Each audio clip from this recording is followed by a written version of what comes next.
The CEO received a waitress's mysterious note and left without explanation. Hours later, he returned and said something unexpected.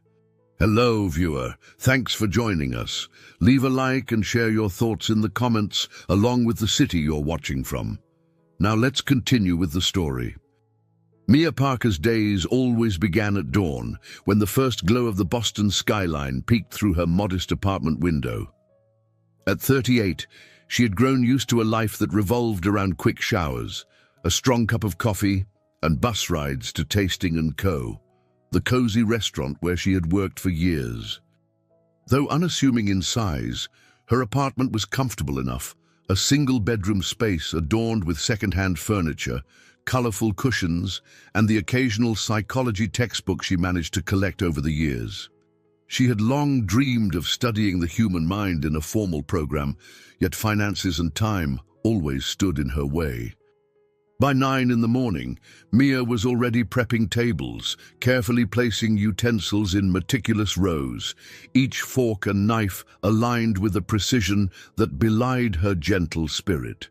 She approached this ritual with focused dedication, partly out of pride in her job and partly because the rhythm soothed her active mind. Her boss, Ray Johnson, a tall man in his 50s, would sometimes tease her. "You're arranging those spoons like you're preparing for a psychology experiment." Mia would laugh softly, but inside, she could never quite let go of the longing to do more than serve. By mid-afternoon, the restaurant buzzed with an eclectic mix of customers, tourists in casual outfits, business people rushing through power lunches, and a smattering of locals seeking comfort food. Mia floated between tables, greeting everyone with an earnest smile and a watchful eye. She had a knack for reading moods, a skill that fascinated her. On her best days, she felt she was peering through windows into people's hearts, noticing micro-expressions others overlooked. Her friend and co-worker, Emily Carter, marveled at Mia's intuition. "Sometimes, I think you know our customers better than they know themselves," Emily would say, marveling at how Mia seemed to spot a frown beneath even the most confident grin.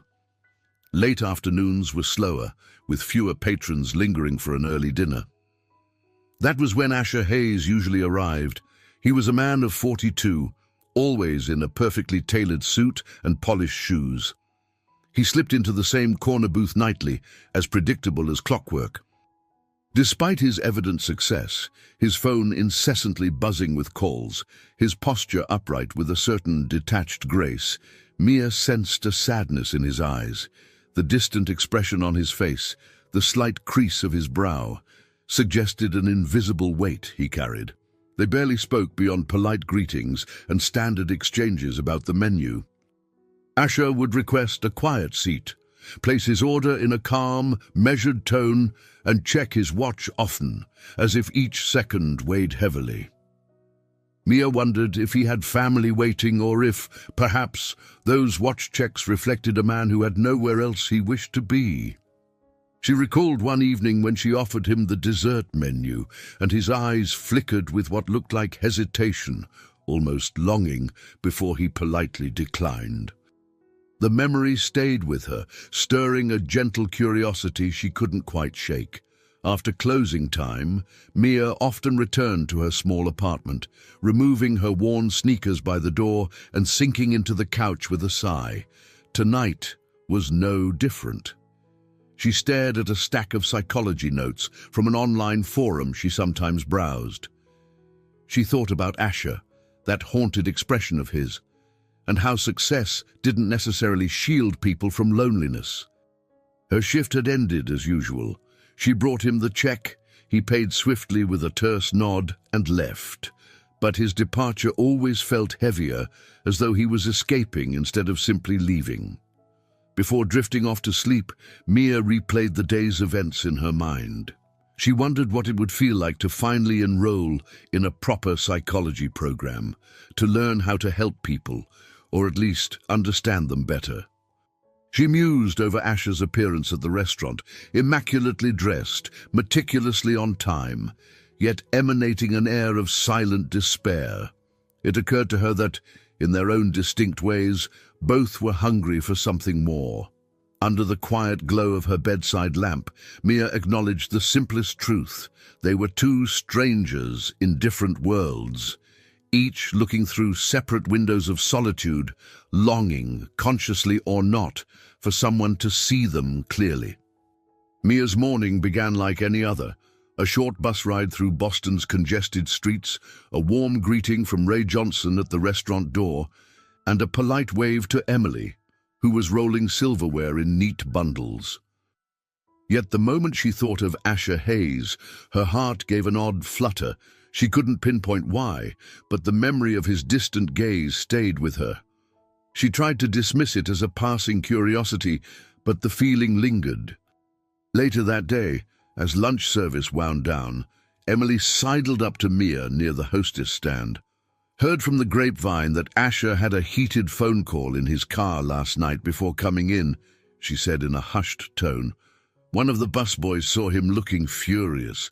Then he just put on a polite face." Emily shrugged. "Maybe it's business trouble." Mia nodded, mind racing. "He never really shows emotion in here," she murmured, absently smoothing the tablecloth. "I sometimes think he's wearing a mask." She bit her lip, considering Emily's words.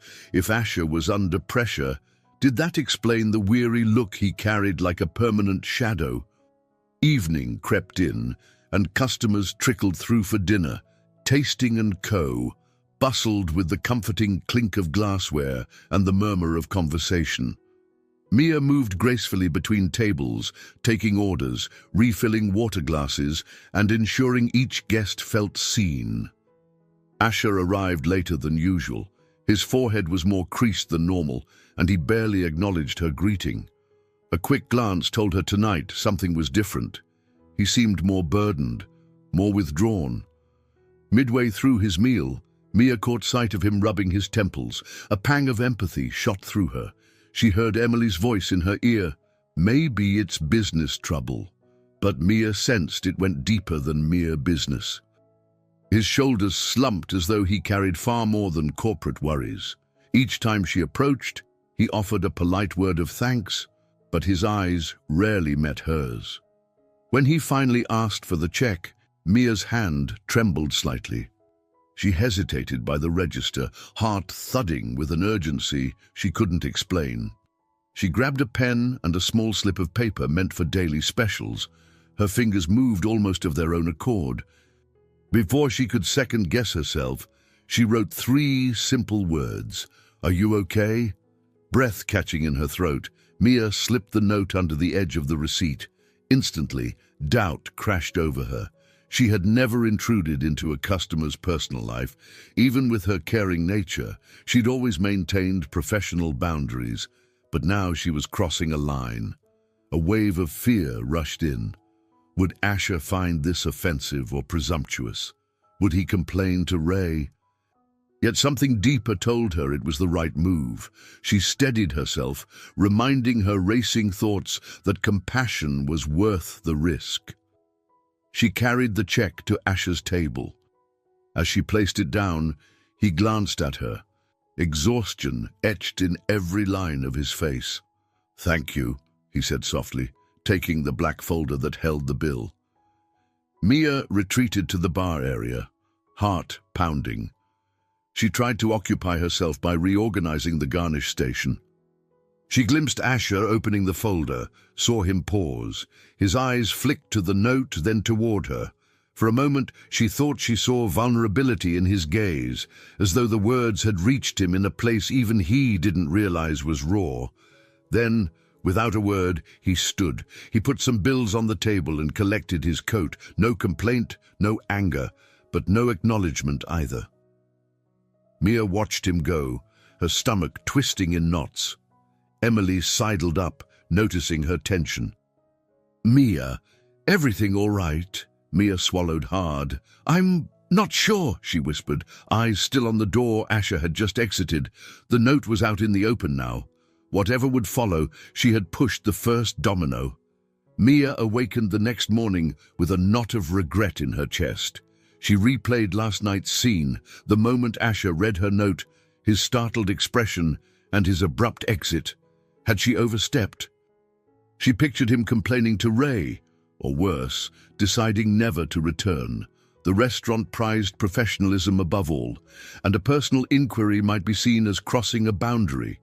By the time she reached Tasting and Co., her anxiety had doubled. Emily was in mid-conversation with Ray at the counter. At the sight of Mia, they exchanged knowing glances. "I was just telling Ray about Asher leaving in a hurry," Emily explained gently. "We're worried something might be wrong." Ray folded his arms, grey eyebrows knitting together. "Is there a chance you asked him something personal?" He sounded more curious than accusatory. Mia felt her cheeks burn. "I slipped a note in with his check," she admitted, voice trembling. "I asked if he was okay.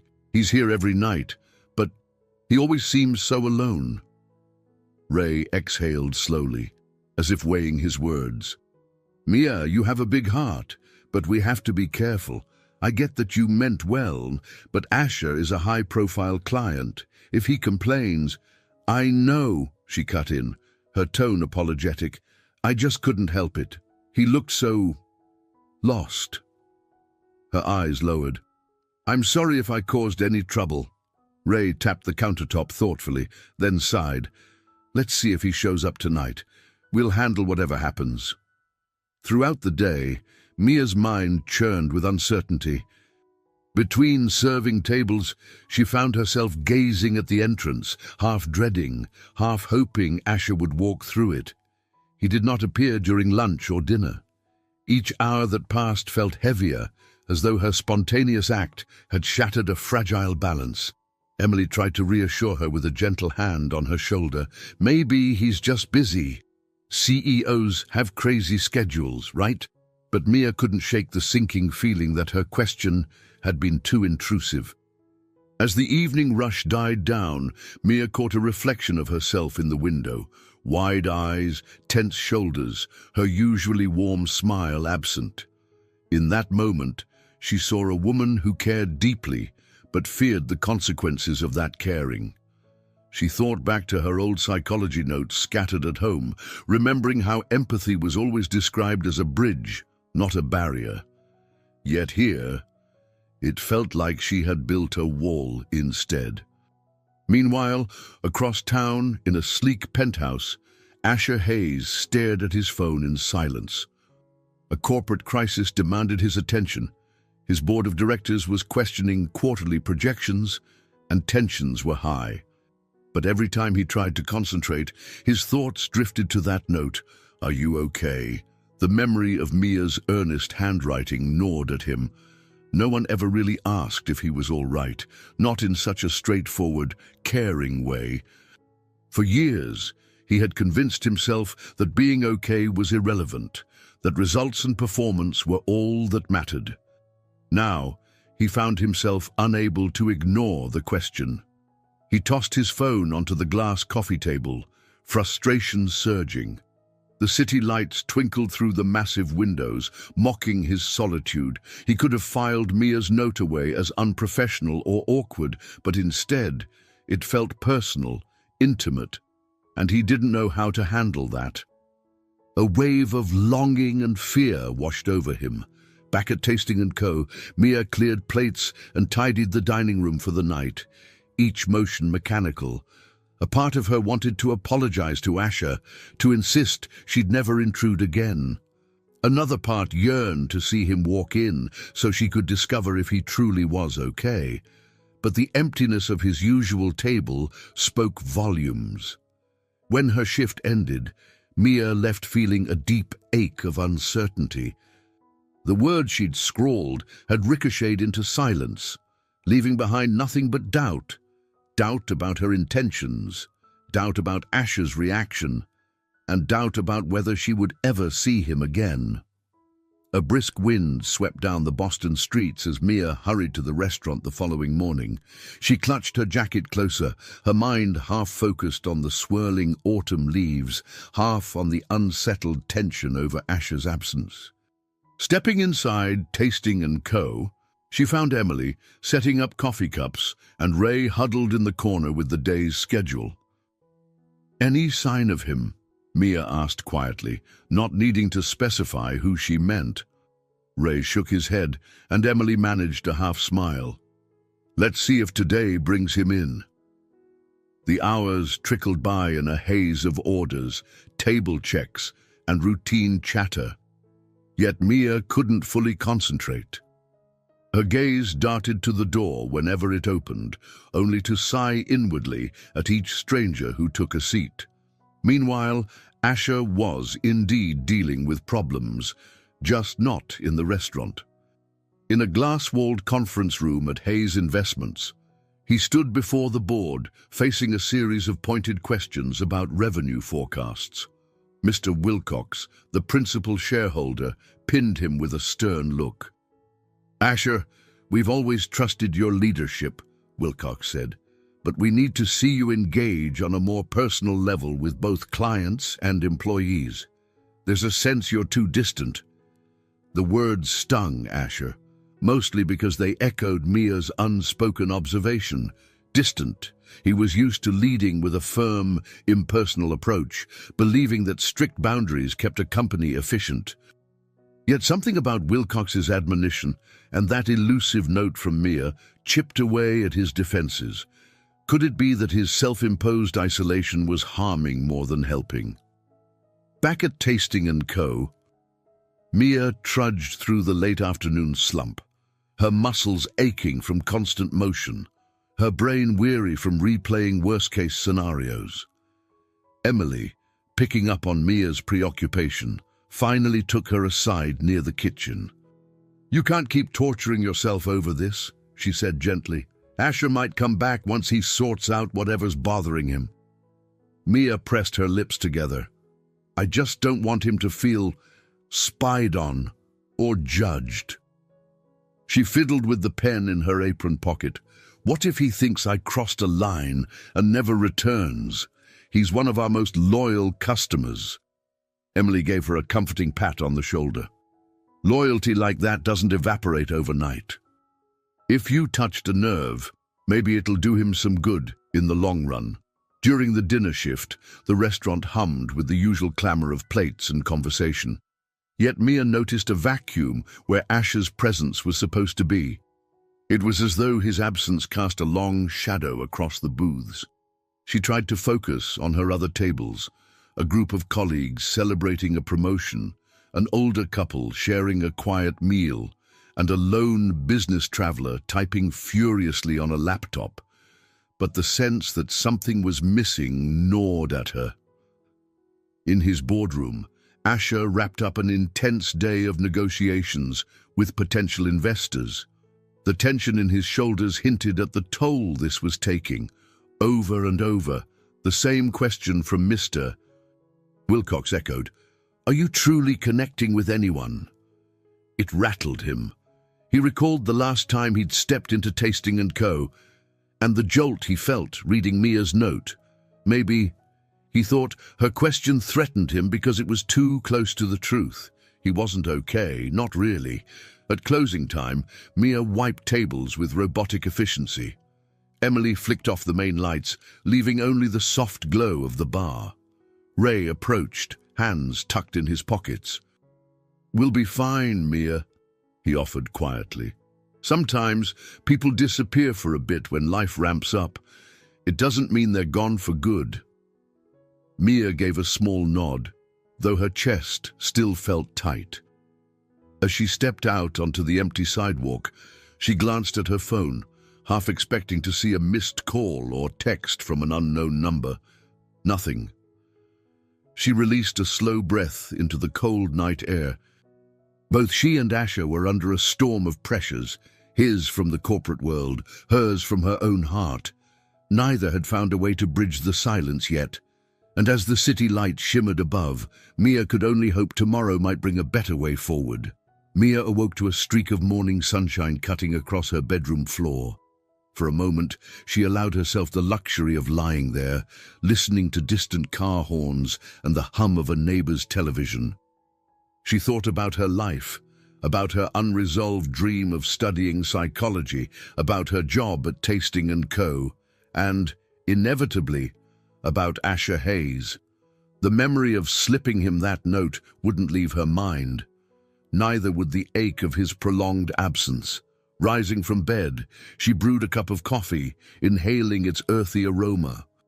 She retrieved a notebook where she scribbled personal goals, flipping through pages of old aspirations, graduate school programs circled, quotes on empathy and mental health underlined.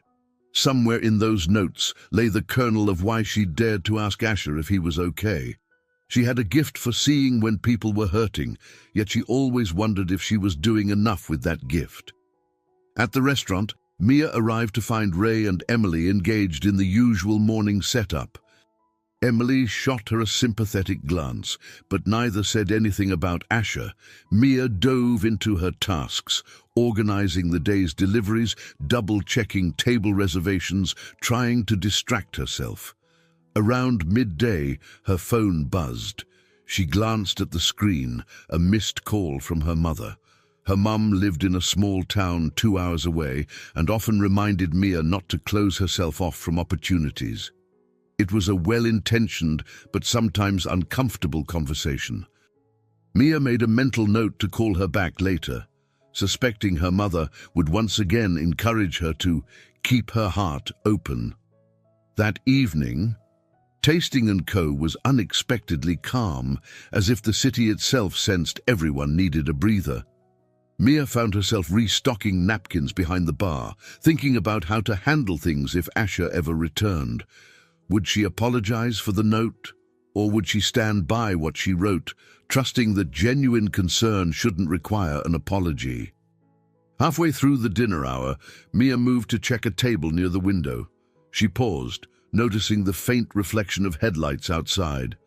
For an instant, she imagined Asher stepping from his sleek car, hesitating before walking in. She shook her head, brushing the thought away as if it were a daydream, but a quiet tug in her chest told her that maybe he was out there, deciding whether to cross the threshold again. Later, as she wiped a vacated table, Mia glanced up to see Emily standing by the door. Emily gave a subtle nod, eyes shining. Mia turned, heart stuttering, only to see an unmistakable silhouette. Asher stood at the entrance, eyes scanning the restaurant. He looked hesitant, as if torn between stepping forward or fleeing. Mia's pulse thundered in her ears. He walked toward her, each step deliberate, an unreadable expression on his face. She noticed subtle signs of stress, dark circles under his eyes, tension in his jaw, yet there was also a flicker of resolve, something that suggested he'd made a choice. He began, voice low. He cleared his throat. I'm sorry to drop by so late. Could we talk? Mia's mind whirled.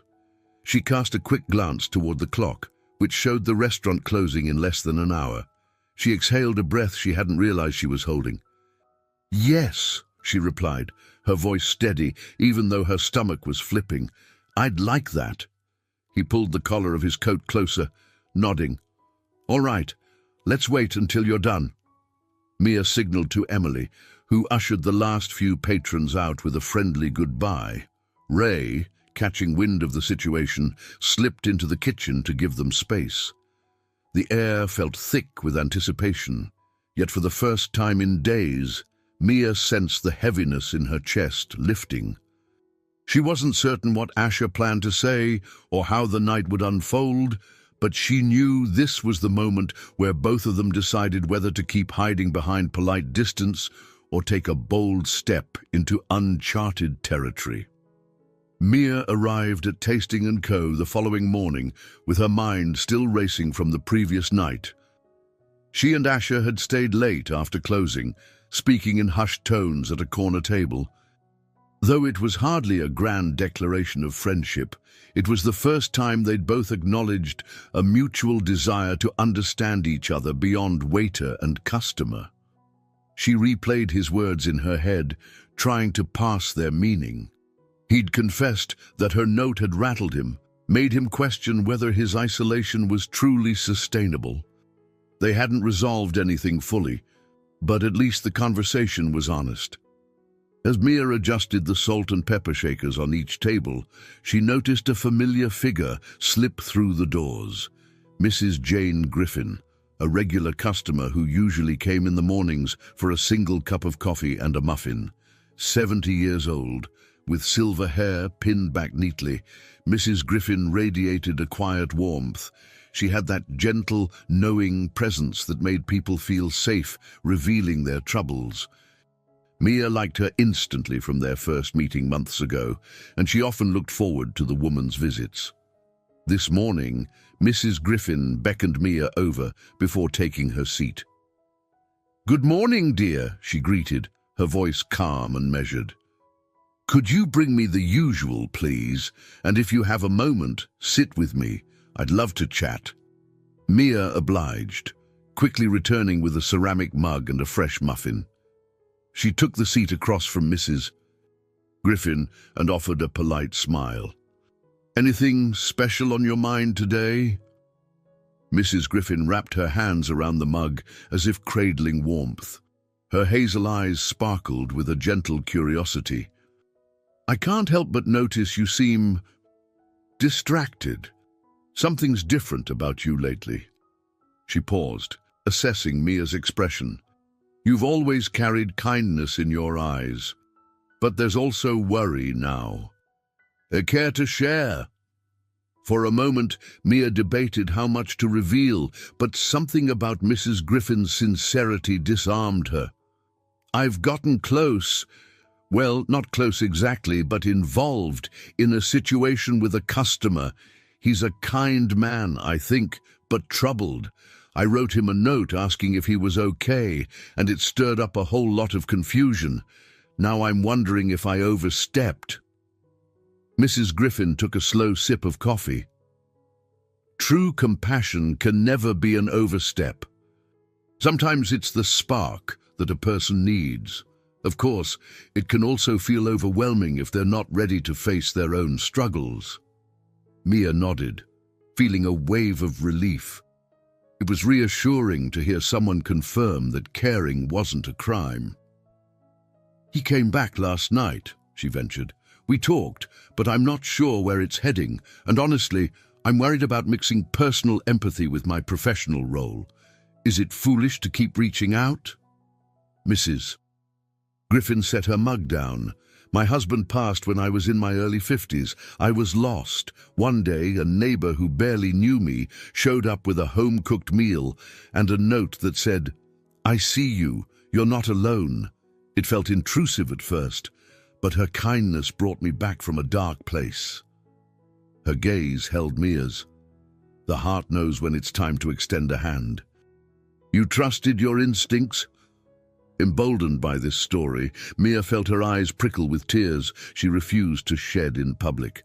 "I just don't want to hurt him or complicate things." Mrs. Griffin smiled sympathetically. "Life's complicated no matter what. Don't let fear of the unknown keep you from offering genuine care. You may be exactly the person he needs right now, and he might be who you need too, if you let it grow naturally." Mia thanked her quietly, a swirl of gratitude and newfound certainty filling her chest. Before rising from the table, Mrs. Griffin gave her hand a gentle pat. "And remember, dear, being kind isn't the same as forcing a relationship. Let him see he's not alone. Let the rest unfold as it may." The words echoed in Mia's mind the rest of the morning. She had been looking for a sign, some validation that her concern wasn't misguided. Now, thanks to Mrs. Griffin's wisdom, she felt prepared to face Asher again, ready to follow that inner compass, telling her it was worth taking another step into the unknown. That evening, Mia found herself inexplicably anxious, anticipating Asher's possible return. The restaurant was busy, with guests crowding the booths and waitstaff hustling between tables. Amid the gentle clamor, Mia's focus kept drifting toward the entrance, half expecting to see him there. The memory of their late-night chat still buzzed in her head. She recalled how his voice had trembled slightly when he admitted he wasn't sure how to talk about personal matters. An hour into the dinner rush, Emily waved Mia over, nodding discreetly toward the door. Mia's pulse skipped. There was Asher, lingering near the hostess stand, scanning the room for her. Their eyes met, and he approached with purposeful steps.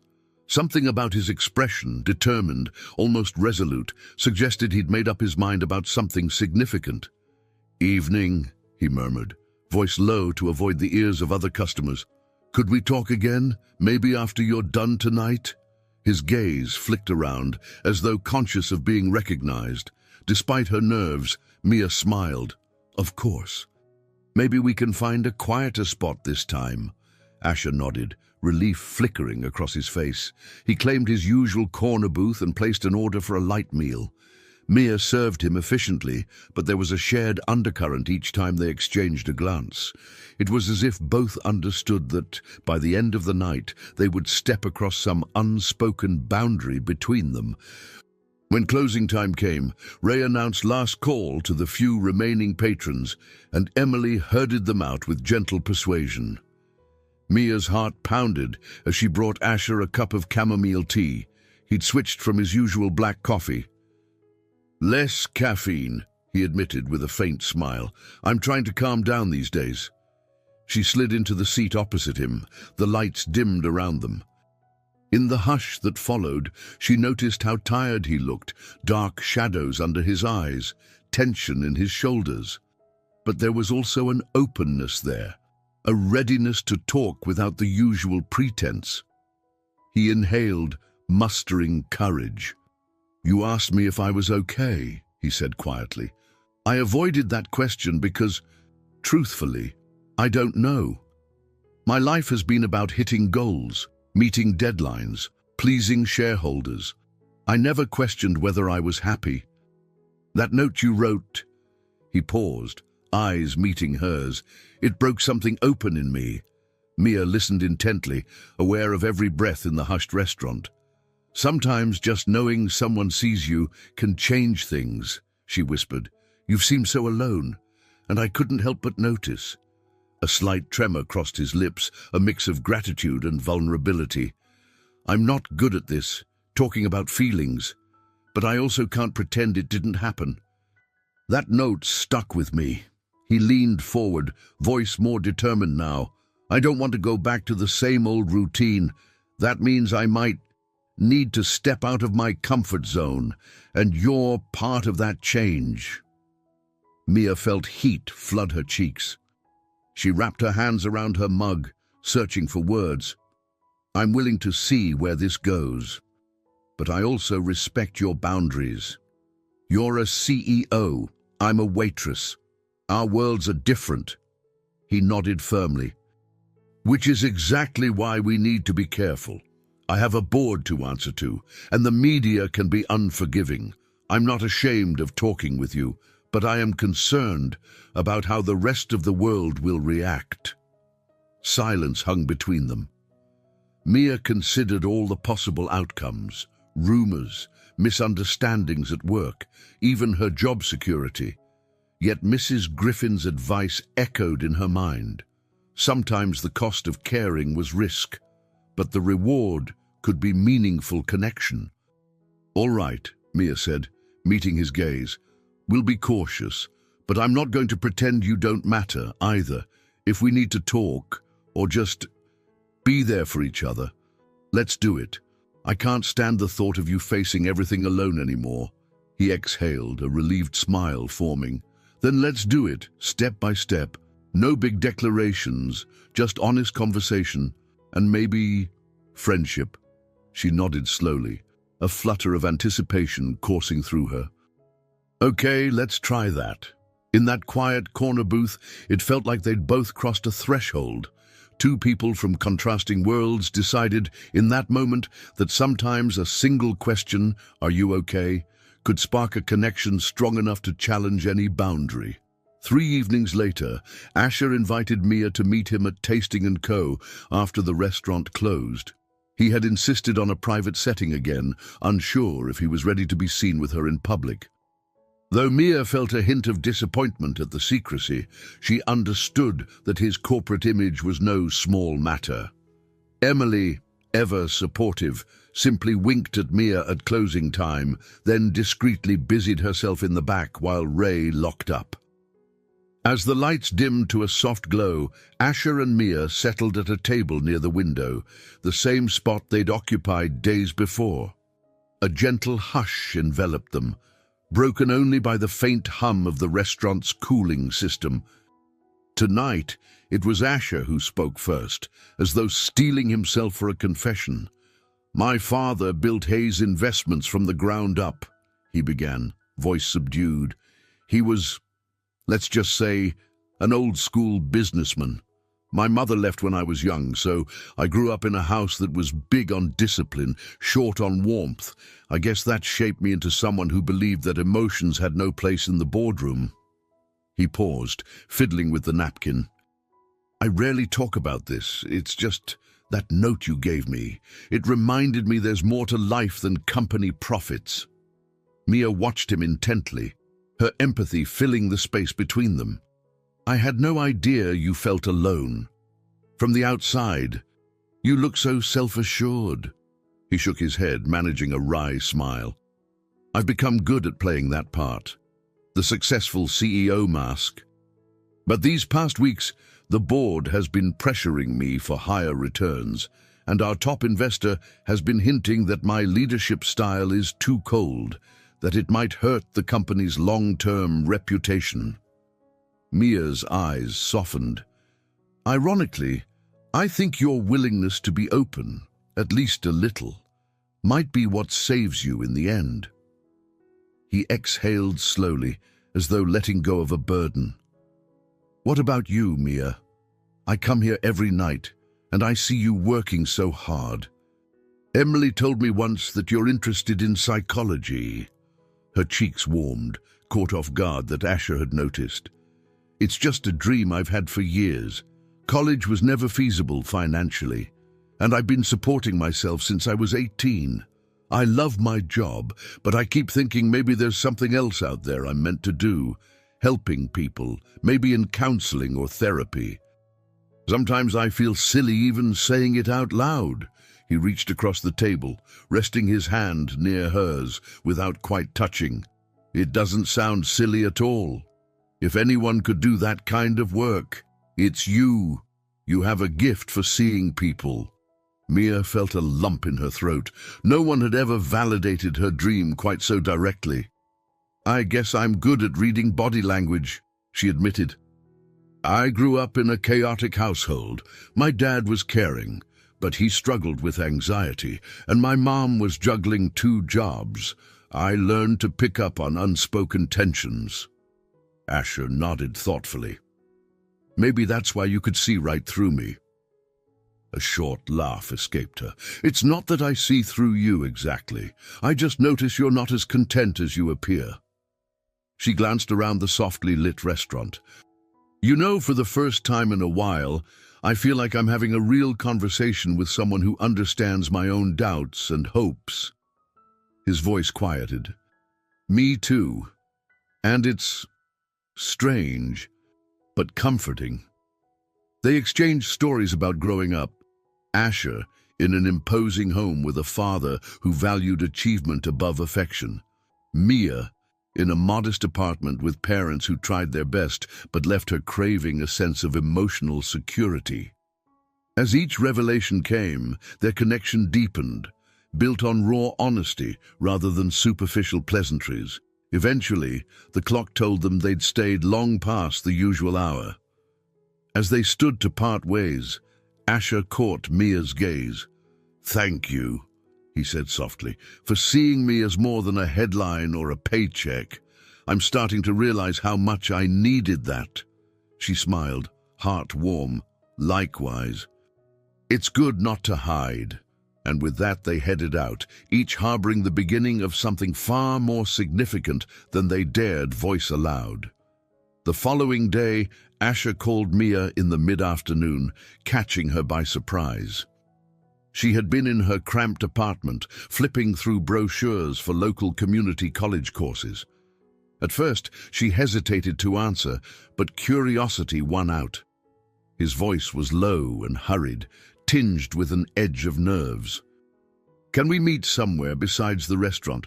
I'd like to talk about a plan, how we move forward." Mia's heart tumbled. "Sure," she said. "I know a small coffee shop in the North End. It's less crowded, quieter.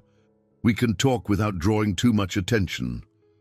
Early that evening, she found Asher seated in a corner of the modest cafe, wearing a neatly pressed suit that felt out of place among the casual crowd.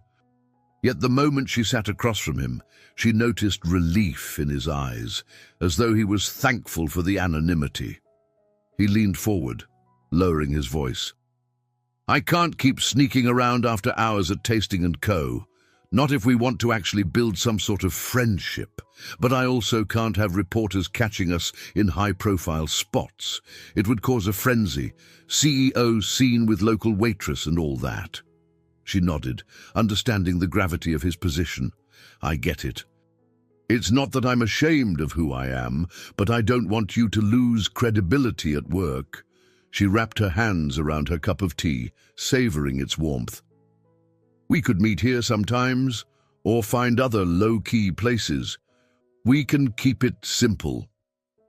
He managed a tight smile. "I appreciate that. Honestly, I hate feeling like I have to hide, but my board is already on edge about the company's performance.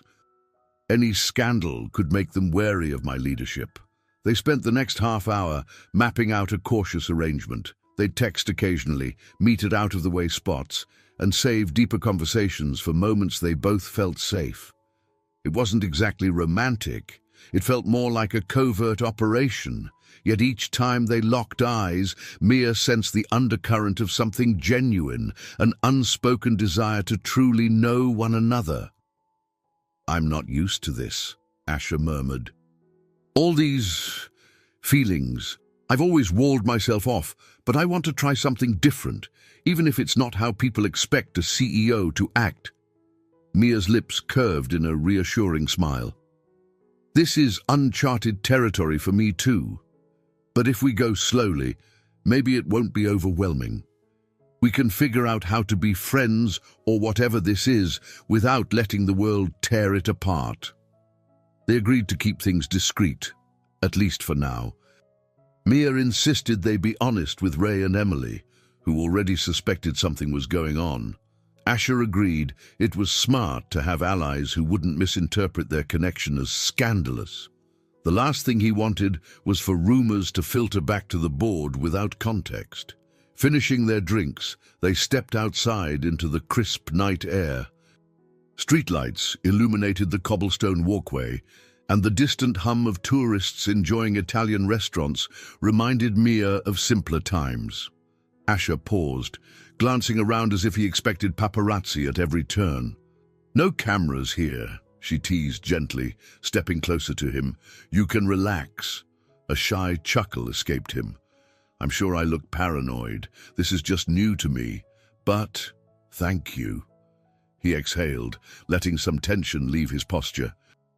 "Thank you for understanding. I can't just throw caution to the wind." Mia nodded. "We'll do what we have to. In the meantime, let's keep talking. I like the version of you that's relaxed and open." He looked at her then, a mixture of relief and gratitude shining in his eyes. He didn't speak, but the moment felt like a shared promise. They'd keep forging this unusual path, quiet coffee shops and careful phone calls, because something about their connection felt worth protecting. They parted ways, each returning to their separate lives. Mia walked home, heart light despite the complications, and Asher drove to his high-rise condo, resolved to approach the days ahead with a more human perspective. Whether or not the world was ready for this new side of him, he knew he could no longer hide it completely. Over the next week, Mia and Asher began to settle into a delicate rhythm. He continued to frequent Tasting & Co., but on some nights they'd slip off to a small cafe or even a tucked-away bookstore after her shift. Although caution dictated their choices, the time spent together felt liberating. One Wednesday afternoon, Mia received a text from Asher suggesting they meet at a local art gallery in Cambridge that hosted free admission every first Wednesday of the month. Intrigued, she agreed. She changed out of her waitress attire after work, slipping into comfortable jeans and a warm sweater, then hopped the tea train across the river. The gallery turned out to be modest, featuring local artists. The lighting was soft, and only a handful of visitors quietly roamed the halls. Mia spotted Asher by a vibrant painting of the Boston skyline. He wore a casual jacket instead of his usual suit, looking more approachable than she'd ever seen him. "Never pegged you as an art guy," Mia teased, stepping beside him. "Is this a secret hobby of yours?" He offered a small grin. "I can't say I'm an aficionado, but sometimes looking at other people's creativity helps me clear my head, beats the usual boardroom vibes." They strolled through the gallery, pausing at pieces that caught their interest. For a brief moment, it felt like they were ordinary friends, unburdened by social or professional constraints. Mia admired a series of abstract paintings, enthralled by bold colors and swirling shapes. Asher, for his part, seemed content just watching her reactions. They chatted about trivial things, music tastes, favorite authors, realizing they had more in common than they initially assumed. Mia admitted she'd always loved classical jazz, a discovery that made Asher laugh. "I never would have guessed," he said, his tone playful. "I'm usually stuck with boardroom elevator music. Maybe I need to broaden my horizons." Eventually, they wandered into a small alcove where a temporary exhibit featured black and white photographs of everyday life in Boston. One photograph depicted an older couple sharing coffee at a tiny diner. Mia stopped in front of it, touched by the simple intimacy captured in the frame. "You okay?" Asher asked softly, noticing her pensive look. She nodded, lips curving into a gentle smile. "Yeah, it's just... I think about growing old and still finding companionship in small moments like that. It's comforting." Asher let the words sink in. "I can see why," he said, matching her gaze. "When you're young, you chase big goals and keep rushing around. But the older you get, the more you realize the quiet routines might be the most meaningful." His words stirred a warmth in Mia's chest.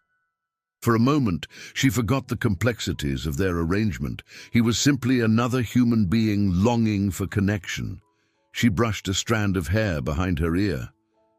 "I like that you're discovering these things," she admitted. "I mean, not just for me, for yourself. You deserve more than just relentless board meetings and lonely dinners." He gently squeezed her hand in acknowledgement before releasing it, mindful of who might be watching. The gesture felt sweet and deliberate, a silent confirmation of shared sentiment. They resumed exploring the gallery, finding moments to laugh at whimsical sculptures or remark on a clever painting. It was a reprieve from real life, a pause to breathe and, yes, to smile. Afterward, they stepped back into the crisp evening air. As they said their goodbyes, Mia felt a flutter of contentment.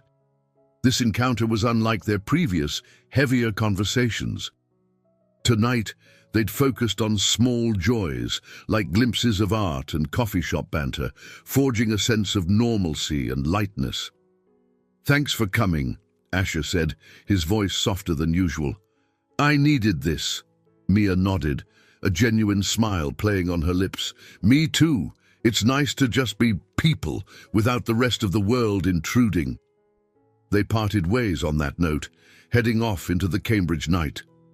Despite the secrecy, despite the pressure swirling in their separate worlds, they carried within them a renewed sense of hope that even in a life full of demands, brief pauses for genuine laughter and shared wonder could pave the way for deeper connections yet to come.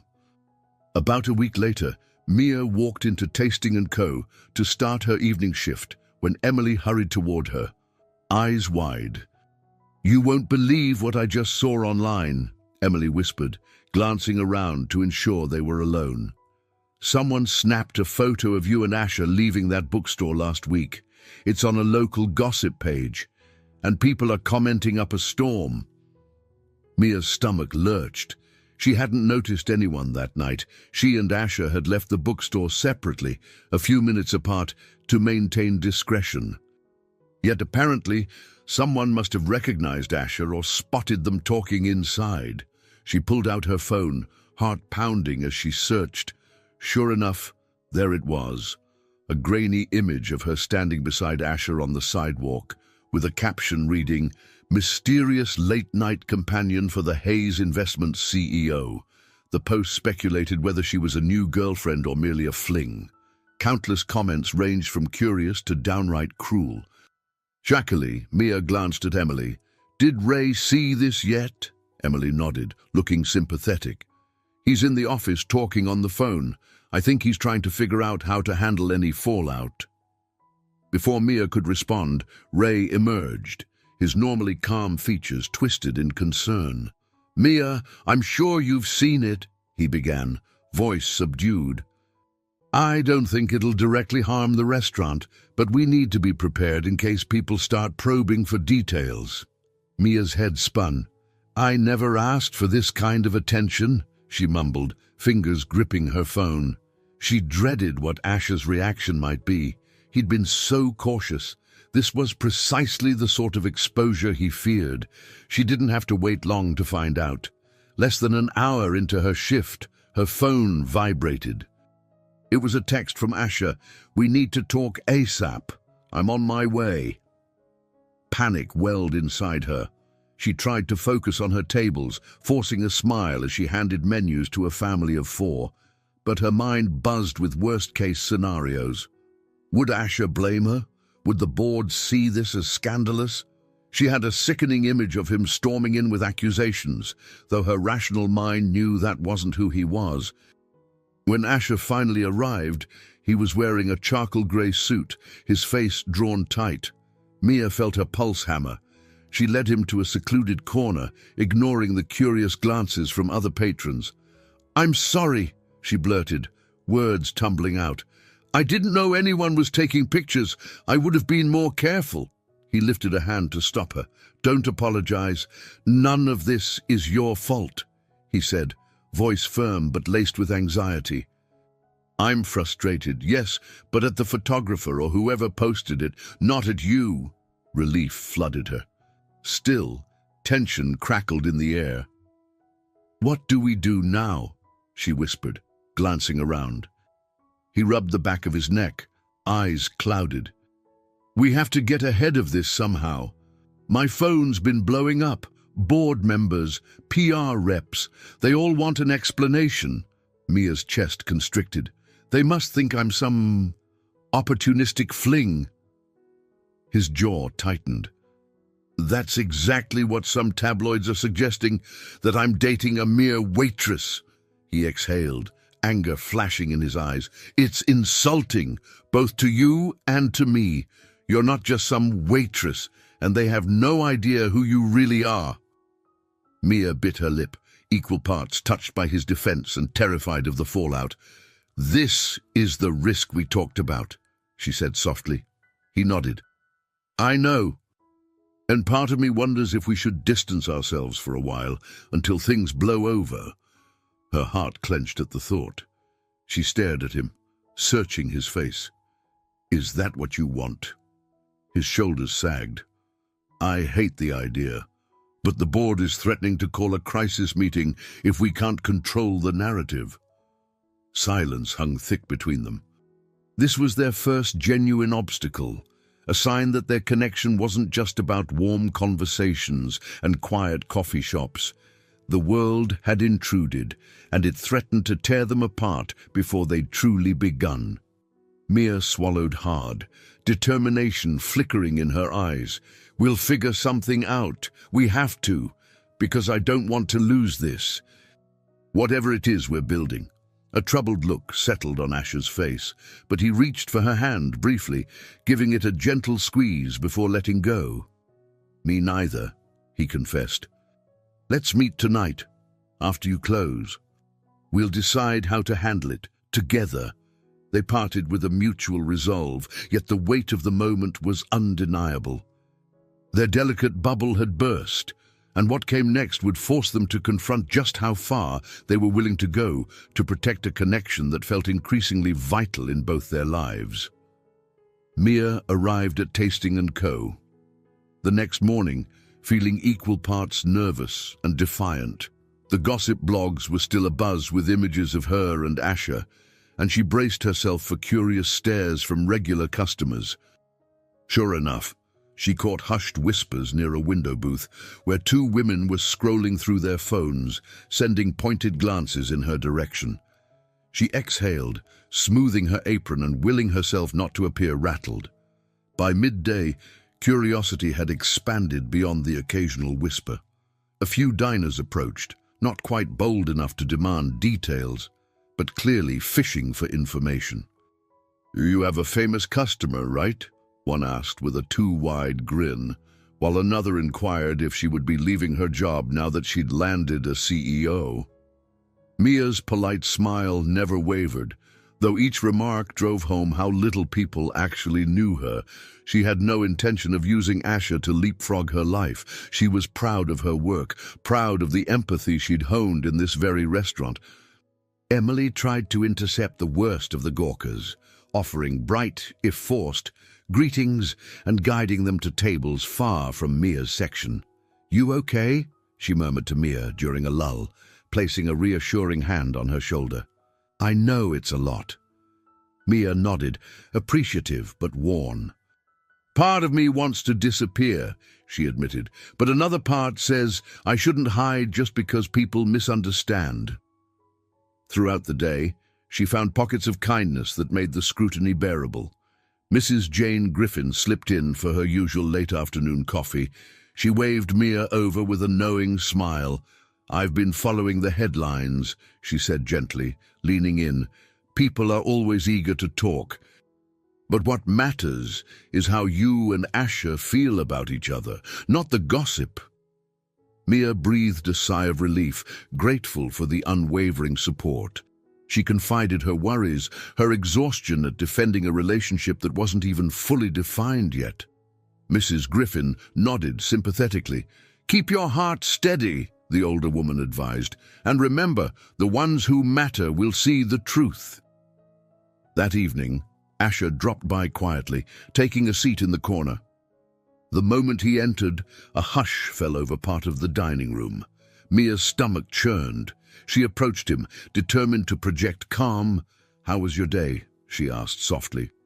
He glanced around at the watchful eyes. "Rough," he admitted under his breath. "The board demanded answers. My PR team asked if they should draft a statement. It's like everyone thinks this is some scandal." Mia gently placed a glass of water in front of him. "We're not doing anything wrong," she whispered. "We just have to weather the storm." They exchanged a look that spoke volumes, shared frustration, but also a tender solidarity. Her shift kept her from lingering, so they agreed to meet after closing. When at last the doors were locked, Asher and Mia gathered near the bar, Emily hovering protectively a few feet away, cleaning glasses. "I'm sorry you're caught in the crossfire," Asher told Mia, voice solemn. "The press is calling me aloof or foolish, depending on the angle, but they're being crueler to you." Mia swallowed. "It's okay. I have support here. Ray's been stern with customers crossing lines, and Emily's blocking the worst of it." She folded her arms, forcing a smile. "People make assumptions about our motives, but I'm not going anywhere." His eyes softened. "I don't deserve your loyalty, but I'm grateful for it." Emily cleared her throat, stepping closer. "You both need to know," she began. "A few folks were downright rude earlier. I told them to leave if they couldn't behave. Ray and I will keep doing that, but it might get worse before it gets better. Word travels fast around here." Mia exchanged a glance with Asher, that same fierce resolve lighting her eyes. "Then we face it head-on," she said firmly. "I'm not ashamed of caring for someone, no matter how different our lives look on paper." Asher nodded. "We'll stand together then. I'm done apologizing for wanting real connection. Emily smiled and offered each of them a brief hug. Good, she said, voice resolute. Because this place could use a reminder that genuine kindness still exists, and maybe your story will help others see that too. The next morning, Mia stepped off the bus in front of Hayes Investments, heart pounding so loudly she worried the security guard at the entrance would hear it. She had agreed to meet Asher here after he mentioned he wanted to show her his workplace. Their conversation the night before had ended on a hopeful note, but this felt like stepping onto a different planet, one where suits, polished floors, and hushed efficiency reigned.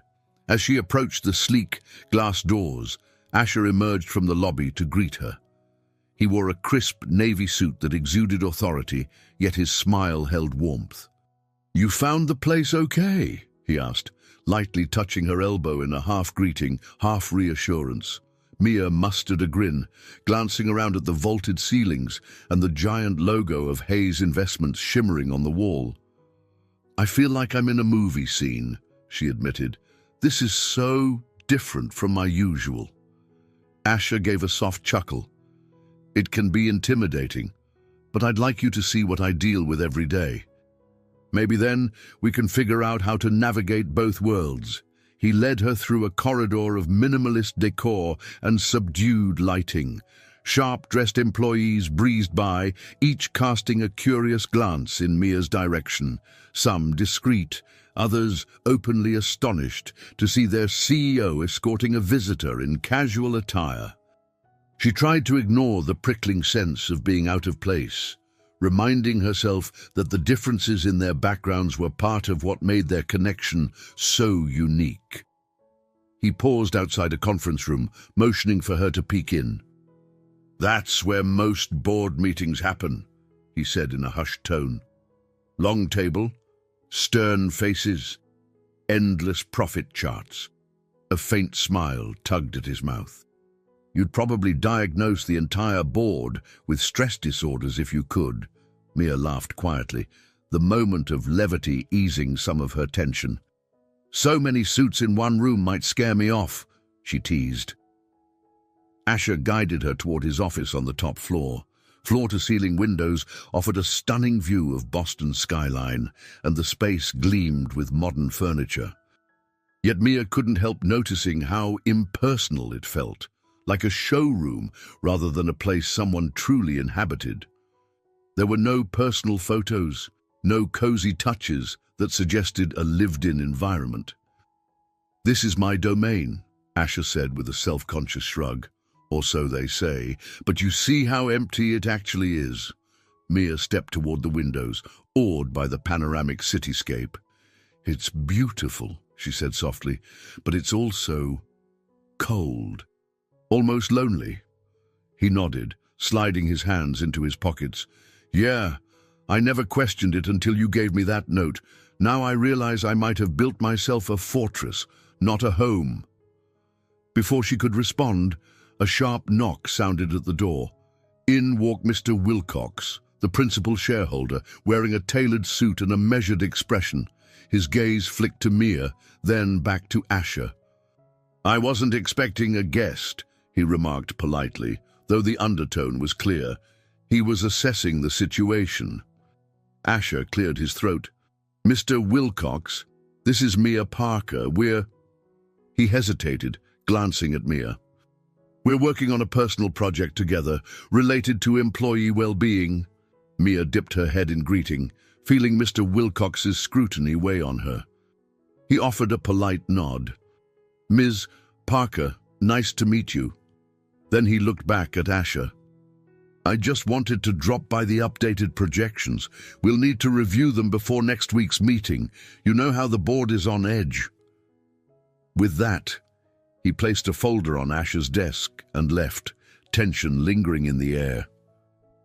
Mia let out a slow breath. That was, something. Does he know about us? Asher rubbed his neck. "He suspects they all do. And while he hasn't said it outright, I'm sure some are questioning if this relationship might distract me." He paused, meeting her eyes. "But seeing you here, I'm reminded why I can't just go back to that fortress." Despite her nerves, Mia felt a surge of confidence. "Then we prove it doesn't distract you. We show them you can be human and successful." A ghost of a smile curved his lips. "Exactly. We can't pretend we're the same, but we don't have to let those differences break us. If anything, maybe they can make us stronger." Still, as they gazed at the glossy surfaces and towering view, both felt the palpable weight of the chasm they'd need to bridge, one step at a time. The escalating business pressures hit Asher hard just 2 days after Mia's visit to his office. Rumors swirled of a significant drop in a major client's investment, sending the board into emergency sessions. Late-night phone calls and urgent meetings became Asher's new normal. He cancelled 2 evening plans with Mia without warning, leaving her anxious and alone at Tasting & Co. She understood the severity of the situation, but a small part of her still ached each time she received no reply to her messages. On the 3rd evening of Asher's abrupt unavailability, Mia sat in her dimly lit apartment, textbooks and college brochures spread across her coffee table. She tried to distract herself with potential class schedules, imagining a future in which she might become a counselor or social worker, but her thoughts strayed to Asher, where he was, what boardroom drama might be unfolding, and why he'd withdrawn so thoroughly. When her phone vibrated, she grabbed it expectantly, hoping for a text from him. Instead, it was Emily's number. Mia took a steadying breath, answering with a forced brightness. "Hey, Em. Mia, have you heard from him at all?" Emily asked, concern lacing her voice. "Ray asked me if you were okay because you seemed distracted tonight. Asher hasn't been by, and we're all worried." Mia closed her eyes. Nothing for days. "He's drowning in corporate crises, apparently." She paused, toying with the corner of a college brochure. "I'm trying not to take it personally, but it's tough." Emily offered a sympathetic murmur. "I know. Just remember he's not shutting you out because of anything you did. It's probably the board piling on the pressure." Mia hung up, feeling slightly comforted, but still unsettled. She decided to send Asher one last message for the night. "I hope you're safe.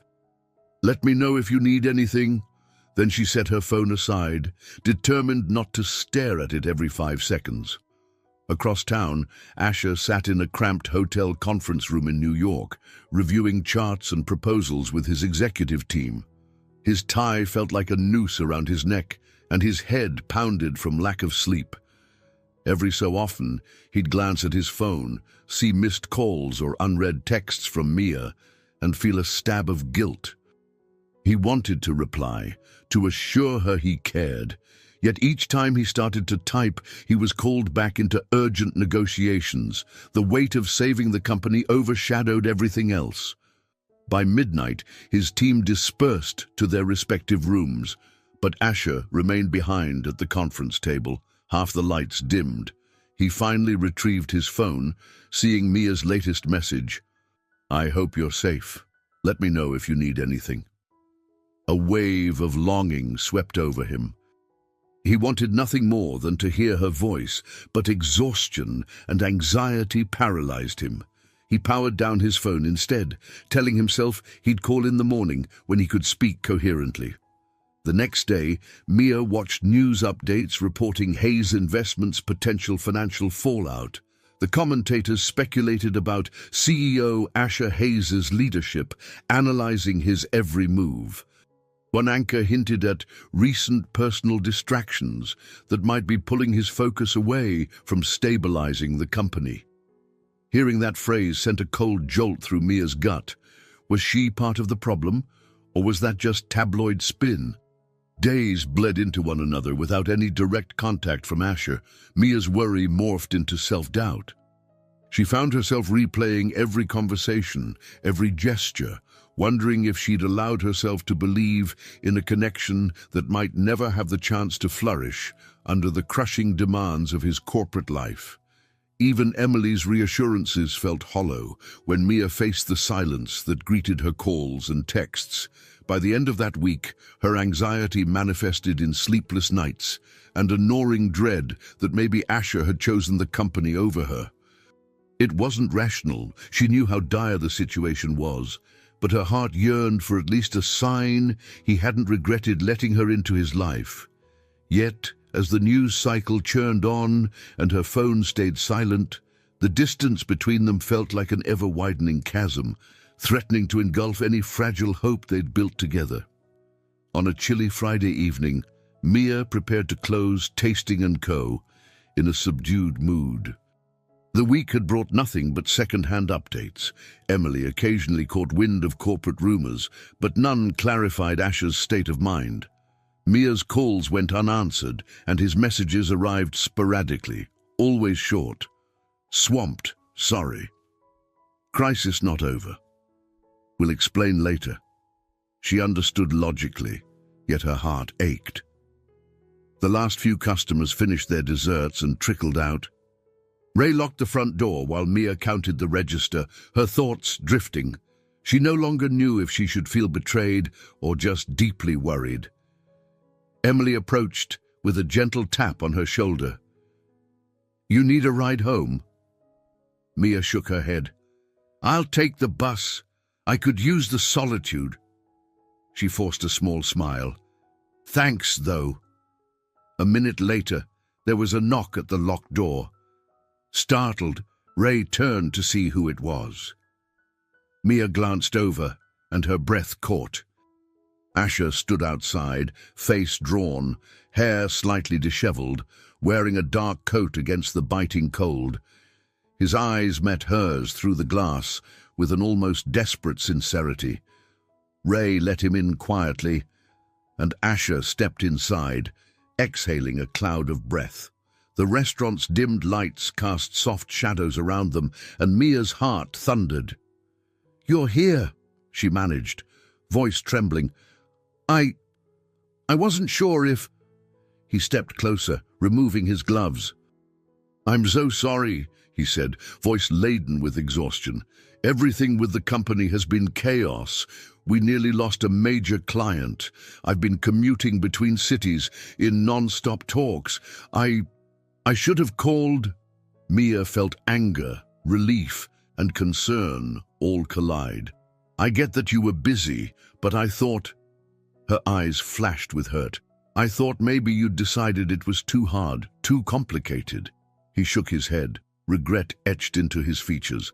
"No, it's not that. It was never that. I just didn't want you dragged into the madness. I was trying to solve everything first, then come to you." Emily and Ray retreated discreetly to the back, giving them privacy. Mia lowered her gaze, hands trembling slightly. "You have to understand how it felt from my side, after everything we talked about not shutting each other out. Then you go silent. It hurts." Asher inhaled, stepping closer. "I know, and I'm sorry. I handled it poorly. I was drowning, and I convinced myself that dealing with this alone was protecting you." His eyes pleaded for understanding. "But I realized that was a mistake." Silence stretched between them for a moment, the air thick with unspoken worries. Finally, Mia exhaled. "I believe you, but you have to trust me enough to let me be there for you, even if it's just a quick call to say you're alive." He nodded, relief flooding his expression. "That's fair. I promise. No more shutting you out." He paused, retrieving a small envelope from his coat pocket. "I wanted to bring you something. Not a bribe," he added quickly, "but a gesture." Mia opened the envelope to find an informational brochure for a local university's psychology program, along with a printed registration form. Her eyes widened. "You remembered I mentioned starting classes?" He mustered a hopeful smile. "We talk so much about me, my board issues, my crisis, but your dreams matter too. I looked into a few programs. This one has night courses and financial aid options. I thought maybe I could help with tuition if you—" She cut him off gently, eyes brimming. "Asher, you don't have to pay for my schooling." She blinked back tears. "But it means a lot that you went to the trouble." He reached for her hand. "You matter to me. I want you to believe that. We'll figure out the details, but for now, know I'm serious about supporting your goals." In that quiet moment, hope flared anew, like a tiny flame in a dark room. Mia pressed the envelope to her chest. They still had a long way to go, more obstacles lurking around every corner, but as she looked into Asher's weary eyes, she found a spark of reassurance that all was not lost. For now, a fragile strand of trust remained intact, enough to mend what the silence had broken. 2 days later, Mia was back at the restaurant, finishing her midday shift. She wiped down tables with a renewed energy, buoyed by Asher's recent attempt at reconciliation. They'd seen each other briefly over coffee that morning, a calm exchange that reminded Mia why she'd been drawn to him in the first place. His sincerity, his willingness to step out of his guarded persona, these things gave her faith that their connection could weather more storms. After lunch service wrapped, Ray approached with a cautious smile. "Got a minute? There's something I want to run by you." He led her into the office, where Emily was already seated. "We've been getting a lot of chatter about the restaurant because of your situation with Asher," Ray explained, hands folded on the desk. "Some folks have taken an interest, for better or worse." Emily nodded, leaning forward. "We were thinking, maybe we can harness that attention in a positive way. You mentioned wanting to help people, study psychology, all that. What if we hosted a small event focusing on mental health or community support with Tasting & Co. as the venue?" Surprise brightened Mia's face. "You mean like a benefit night? Awareness or fundraising?" "Exactly," Ray replied. "It could help shift the narrative. Instead of gossip about a CEO and a waitress, we show the community that real connections can inspire meaningful action. If Asher's up for it, we could invite him to speak briefly, maybe introduce a partnership with a local charity." Mia's mind whirled. It was ambitious and definitely out of her comfort zone, but excitement stirred at the thought. "You really think people would show up for something like that?" Emily shrugged.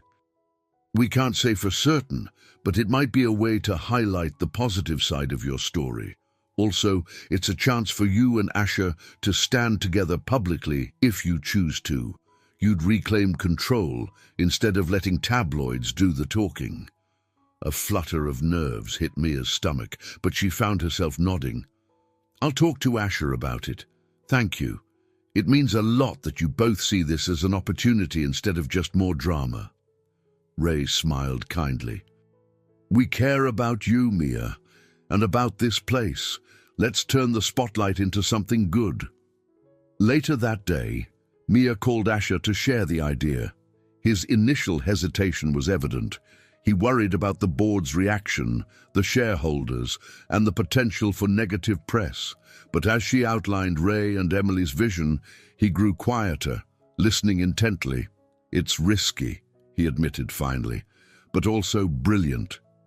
If the public sees we're genuinely committed to something meaningful, it might soften some of the backlash. And it's consistent with the direction I've wanted for the company, more community engagement. The board's been asking for a more human approach." Ironically, Mia heard hope in his voice. "So we do it?" she asked, her heart pounding. He paused, then replied, "Yes, I'll bring it up with my PR team and the board. If we position this carefully, we could help a local mental health charity and show people we're not just a scandalous headline." They agreed to meet that evening to hash out details. Mia spent the rest of the afternoon brainstorming ideas with Emily, scribbling potential themes and contacting small charities. She felt oddly exhilarated, as though she'd found a way to merge her desire to help others with the whirlwind around her personal life. By the time Asher arrived at Tasting & Co. that night, She had a makeshift proposal ready. They sat in a booth after closing, the overhead lights casting a warm glow. Mia's heart thrummed as she laid out her plans. Asher, still looking tired from corporate battles, nonetheless seemed animated by the concept.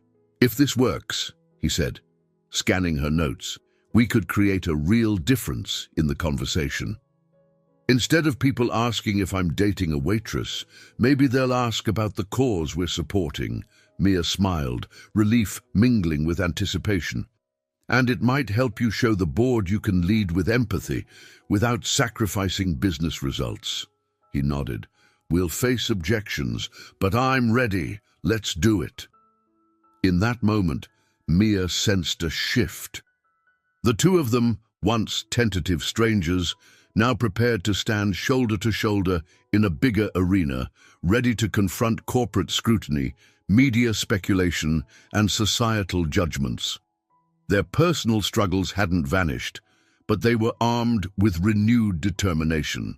They discovered that while caring for each other was complicated, it also had the power to forge something meaningful for themselves and for those who might need hope just as badly. The night of the benefit event arrived faster than Mia or Asher anticipated. Tasting & Co. had been transformed into a warm, inviting space adorned with soft lights, modest flower arrangements, and informational booths about mental health services.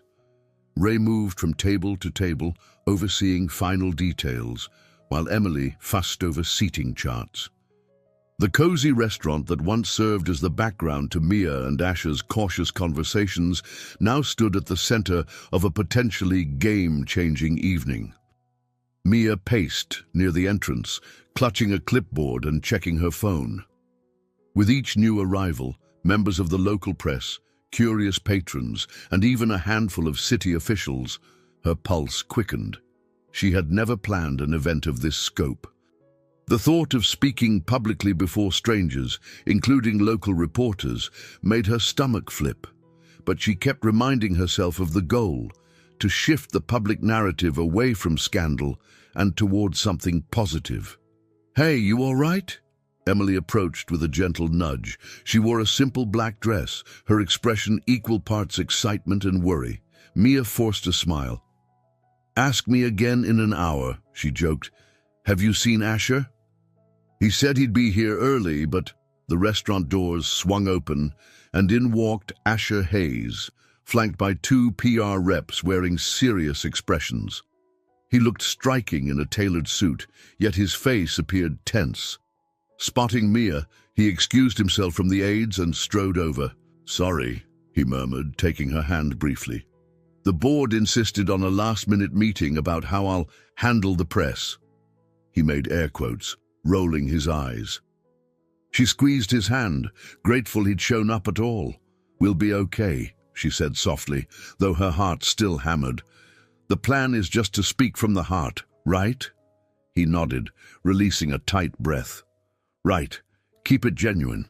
We'll talk about the importance of mental health and supportive communities, not tabloids or personal drama." He glanced around at the modest crowd gathering. "I still can't believe you and Ray pulled this off in record time. Desperation fuels creativity, I guess," she replied with a wry grin, though anxiety shimmered beneath her words. Gradually, the restaurant filled with guests, many of whom Mia recognized as longtime patrons. A few board members from Hayes Investments arrived, scanning the scene with measured curiosity. Mr. Wilcox stood by the bar, sipping water and periodically making notes on a small pad. Every so often, he'd flick his gaze toward Asher, as though assessing how the evening might unfold. With all eyes on them, Mia and Asher opened the program together. A hush settled as the overhead lights dimmed slightly, highlighting a small platform near the front. Mia cleared her throat, nerves prickling. "Good evening," she began, voice quivering at first. "Welcome to Tasting & Co.'s first community benefit night. We're raising awareness and support for local mental health initiatives. This is important to all of us. You never know who might be struggling in silence. She paused, scanning the room. Her gaze landed on Asher, who stood poised at her side. Drawing courage from his presence, she continued, I'm not a public speaker by trade. I'm just someone who believes small acts of kindness can change lives. We hope tonight will remind everyone that empathy and understanding matter. Applause broke out, more enthusiastic than she expected. Asher stepped forward, greeting the room with measured composure. At Hayes Investments, we often talk about growth and success, he said, but none of that means much if we lose sight of our humanity. I've recently learned that reaching out, asking if someone's okay, can change a person's entire outlook. He caught Mia's eye, momentarily letting the personal nature of his words resonate. The audience included reporters capturing every syllable, but Asher pressed on with genuine conviction. This event isn't about me or even about us. It's about recognizing that mental and emotional health is a shared responsibility. We all play a role in supporting one another. A current of energy pulsed through the crowd, a sense that something genuine was unfolding. Mia scanned their faces, spotting both curiosity and cautious optimism. For the first time since the media frenzy began, she felt hope that their story might inspire more empathy than scandal. Yet the night was young, and the ultimate reactions of the board and the press remained uncertain. For now, they had taken the stage, ready to confront whatever came next with hearts firmly aligned in a common purpose. As the formal portion of the evening progressed, guests mingled among the information tables, where local mental health organizations distributed pamphlets and answered questions. The atmosphere glowed with a cautious optimism. Mia darted between clusters of attendees, making introductions and ensuring the volunteers had everything they needed. She couldn't shake the nerves pooling in her stomach, yet seeing the genuine interest on people's faces buoyed her spirits. Meanwhile, Asher found himself surrounded by curious onlookers, some well-intentioned, others more skeptical.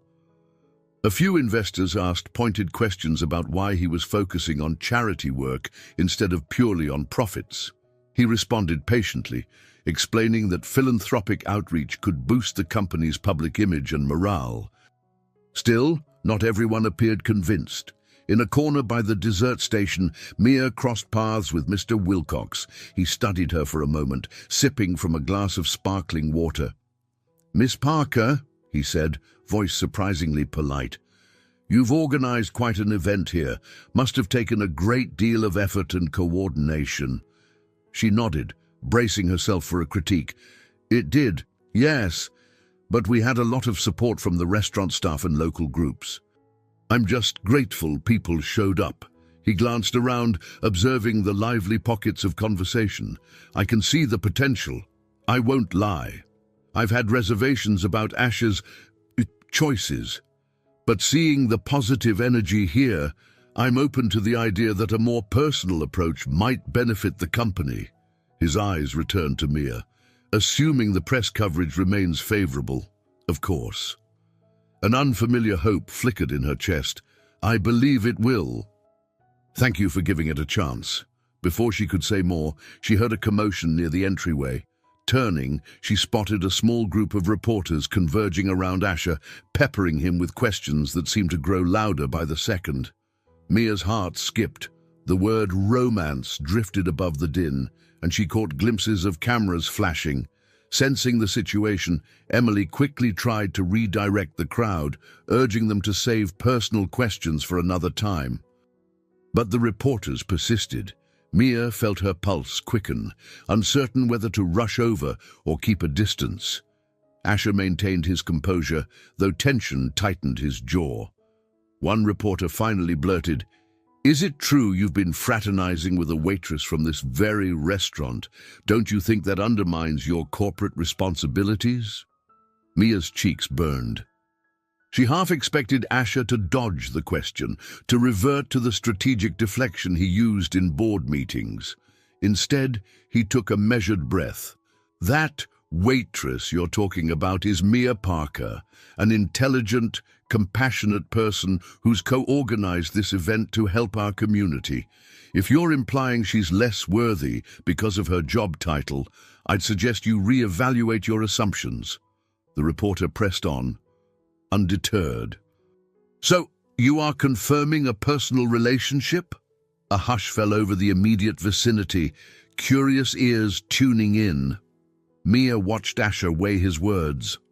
I'm confirming that I value Mia Parker not just as a co-organizer or a friend, but as someone who helped me see the importance of empathy and leadership.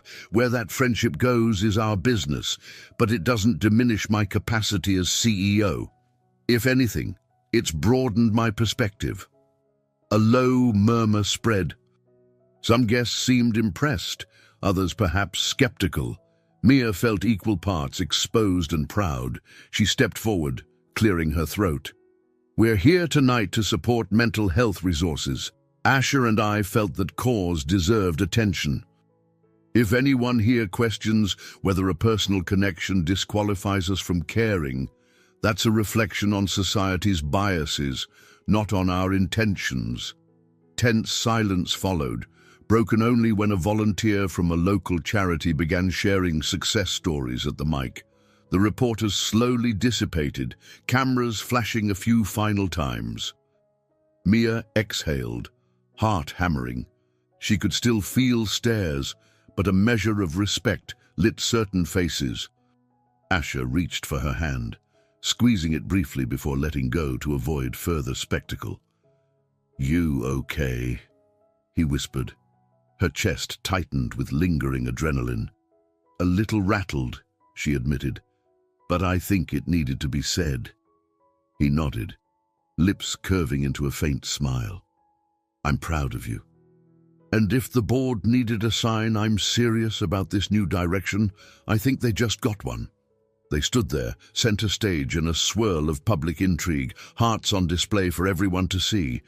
Though the wounds of scrutiny ran deep, in that moment, neither doubted they were on the right path together. By the halfway point of the benefit, a surprising sense of warmth had settled over Tasting & Co. Despite the tense run-in with reporters, the mood among most attendees was uplifting.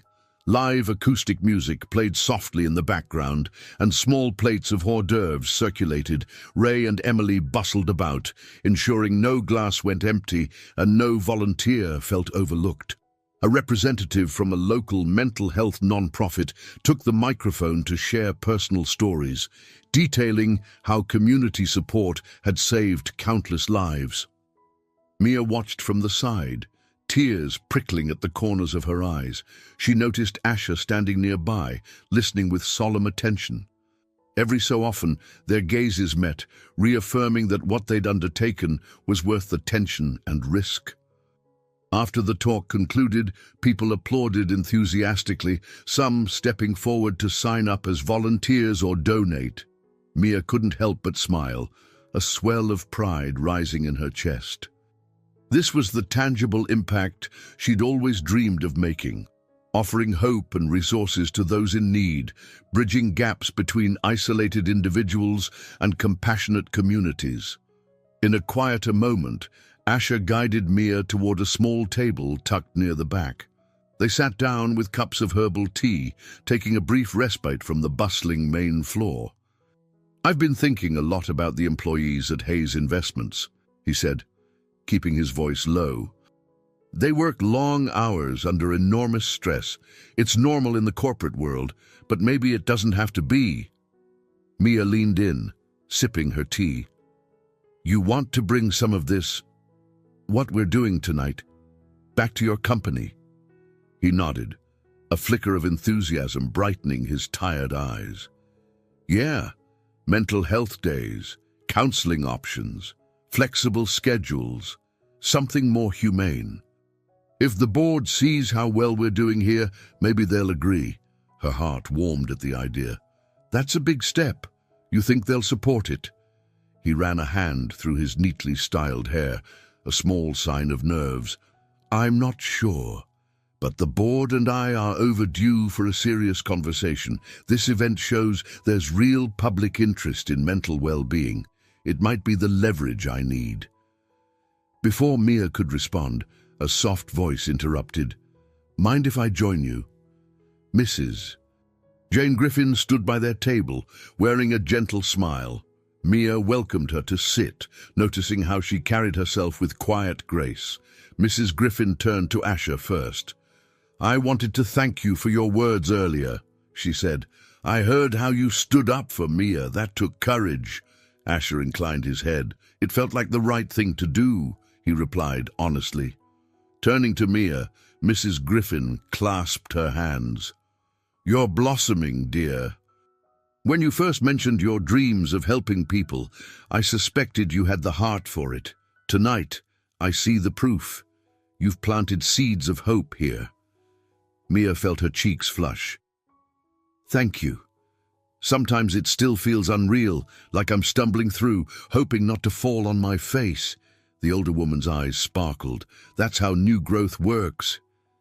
Tiny roots push through concrete, and one day you see a flower peeking out in the unlikeliest place." Asher reached for Mia's hand beneath the table, giving it a soft squeeze. She returned the gentle pressure, grateful for the validation from someone she admired. In that moment, a flower growing through concrete seemed like the perfect metaphor for all they'd faced. The skepticism, the harsh press coverage, the looming corporate tensions. Yet here they were, forging ahead with determination and heart. A sudden burst of applause erupted from the main room, prompting them to turn and see volunteers showing newly tallied donation numbers on a large whiteboard. The sums raised exceeded their initial goal, and a wave of excitement rippled through the crowd. Mia rose from the table, her heart pounding with joy as she took in the sight of community members cheering, hugging, and celebrating the collective effort. Asher stood beside her, gazing at the board with a mixture of relief and inspiration. For the first time since this whirlwind began, she saw a genuine lightness in his face, unburdened by corporate stoicism. Stepping forward, Mia let out a quiet laugh. They had created this event under tense circumstances, yet it was now yielding something undeniably beautiful. If a bloom could break through city concrete, maybe they could overcome all the obstacles ahead, too, one heartfelt step at a time. In the wake of the benefit's success, conversations buzzed throughout Boston's corporate circles. Attendees praised Asher's speech, and word spread that Hayes Investments might be entering a new era, one that balanced profitability with genuine care for employees and the community. Public opinion shifted slightly, transforming Mia and Asher's connection from a mere curiosity to an example of empathy in action. But not everyone was enthusiastic. Behind closed doors, a few board members grumbled about the direction Asher seemed to be steering the company, although Mr. Wilcox himself was warming up to a more personable leadership style. Others suspected Asher's focus on mental health and well-being could be a distraction from quarterly growth. Whispers of discontent circulated, hinting at a possible internal push to clip Asher's authority if profits dipped even slightly. Mia caught wind of this from an unlikely source, one of Asher's assistants, who frequented Tasting & Co. for lunch. The assistant mentioned hearing talk of a confidence vote that might be raised at the next board meeting if certain members felt Asher was too absorbed in personal projects. Alarmed, Mia relayed the intel to Asher, who listened with furrowed brows. "It's not a complete surprise," he admitted, pacing around the living area of Mia's apartment. He'd started visiting her place in the evenings, finding it more inviting than his sterile condo. "Change always meets resistance. Some board members are from my father's era, fiercely traditional. They see empathy as weakness." Mia frowned, setting aside her psychology notes. "Can you sway them before it comes to a vote?" He paused by the window, gazing at the traffic outside. "I'm working on a proposal for new workplace policies. Flex schedules, in-house counseling, a thorough plan that's financially sound. If I can show them how it aligns with boosting employee loyalty and productivity, maybe they'll see it's a sensible investment. She rose, crossing the small space to rest a hand on his arm. I believe you can do it. Just make sure you're not fighting alone. A moment of vulnerability flickered in his eyes. I won't shut you out again, I promise. Despite the fear gnawing at them, they set aside a few hours each evening to refine the proposal. Mia offered insights from her limited but passionate perspective, how employee well-being programs could reduce burnout, lower turnover, and improve company culture. Asher meshed those ideas with financial data, building a thorough presentation. Occasionally, she glimpsed the tension in his jaw, the weight of needing to satisfy a board that might be plotting against him. Meanwhile, Ray and Emily at Tasting & Co. noticed the shift in Mia's demeanor, her excitement tinged with worry. Don't let them grind you down, Emily advised one afternoon, handing Mia a fresh batch of coffee filters. You and Asher are doing something good. These big corporations might take time to catch up. Mia mustered a thankful smile. At least we're facing it head-on together. I'm just worried what happens if the board actually calls that vote. His position could be at risk. Emily arched a brow. Would he really lose his job over caring for people? That's messed up. Mia nodded grimly. Welcome to corporate America, she said, half joking, half serious. Tensions escalated when an anonymous rumor landed in a business column, claiming Asher's personal life was causing significant internal friction. The article hinted that a motion to replace him might surface if earnings didn't hit targets next quarter. To Mia, it reeked of behind-the-scenes scheming by individuals determined to maintain the old guard mentality. Reading the piece late one night, Asher shook his head in exasperation. They're ramping up pressure. But if we can prove the new direction is working, especially with the positive PR from the benefit, maybe that rumor won't gain traction. Mia slid an arm around his shoulders. We'll show them progress. People are more than numbers. He leaned into her touch. Yes, and we'll keep forging ahead. I won't let fear of a few conspirators derail what we're building, for the company or for us. As the city lights glimmered outside, they shared a moment of determined calm. In less than a week, Asher would face the board again, armed with data and a vision shaped by their shared belief in empathy. Whether or not those entrenched in corporate tradition would listen remained to be seen, but they both knew the stakes had never been higher. On the morning of the critical board meeting, Asher stood before his bathroom mirror, adjusting his tie with steady hands. He glanced at his reflection, eyes tinged with fatigue but holding a new resolve. Across the living room, Mia sat at his dining table, scanning the final version of his proposal. She, too, felt the weight of the day. Though she wouldn't be in that boardroom, her heart was right there with him. Before he left, Asher crossed the room and cupped Mia's cheek gently. Thank you, he said, for all your help, your patience, and for believing in this. Whatever happens, I'm grateful. She rose, pressing her forehead lightly to his. Go show them what real leadership looks like. I'll be here, rooting for you. The board convened in a large glass conference room high above the city. Through floor-to-ceiling windows, Boston sprawled like a testament to ambition.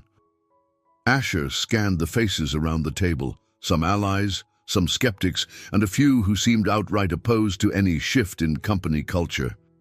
Mr. Wilcox sat at one end, hands folded, expression inscrutable. Clearing his throat, Asher began with a recap of Hayes Investments' financial status. He highlighted stable revenue streams and forecasted growth. Then, he transitioned into the crux of his presentation, a structured plan for bolstering mental health resources, flexible work arrangements, and improved employee engagement. Each slide showed not just cost, but potential long-term returns, lower turnover, reduced burnout, higher morale, and the positive brand image that had already begun forming around his leadership. As the plan unfolded, murmurs filled the room. Some board members scribbled notes, others exchanged skeptical glances. Asher pressed on, referencing the success of the Tasting & Co.'s charity event. He cited articles where journalists lauded Hayes Investments for supporting mental health initiatives, flipping the narrative from scandal to social responsibility. Finally, he addressed the elephant in the room: the rumors. "I know there have been whispers that my personal life is a distraction," he said, voice firm. "But if you look at the data and our recent public reception, you'll see the opposite is true. We've generated positive buzz, showing we're a forward-thinking corporation with a heart. That's not weakness, it's innovation in a competitive market."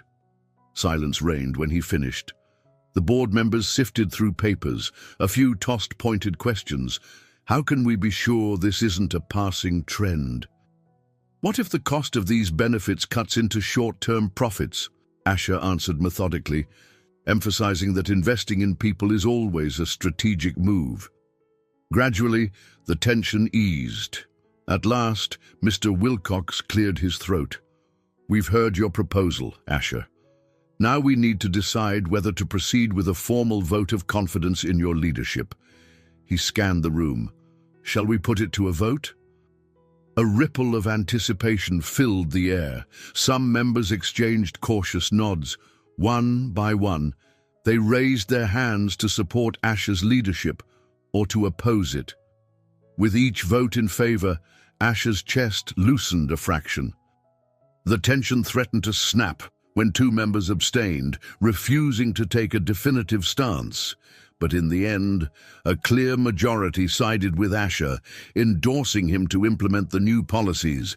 Breath whooshed from his lungs. Applause was minimal. This was a boardroom after all, but the relief was palpable.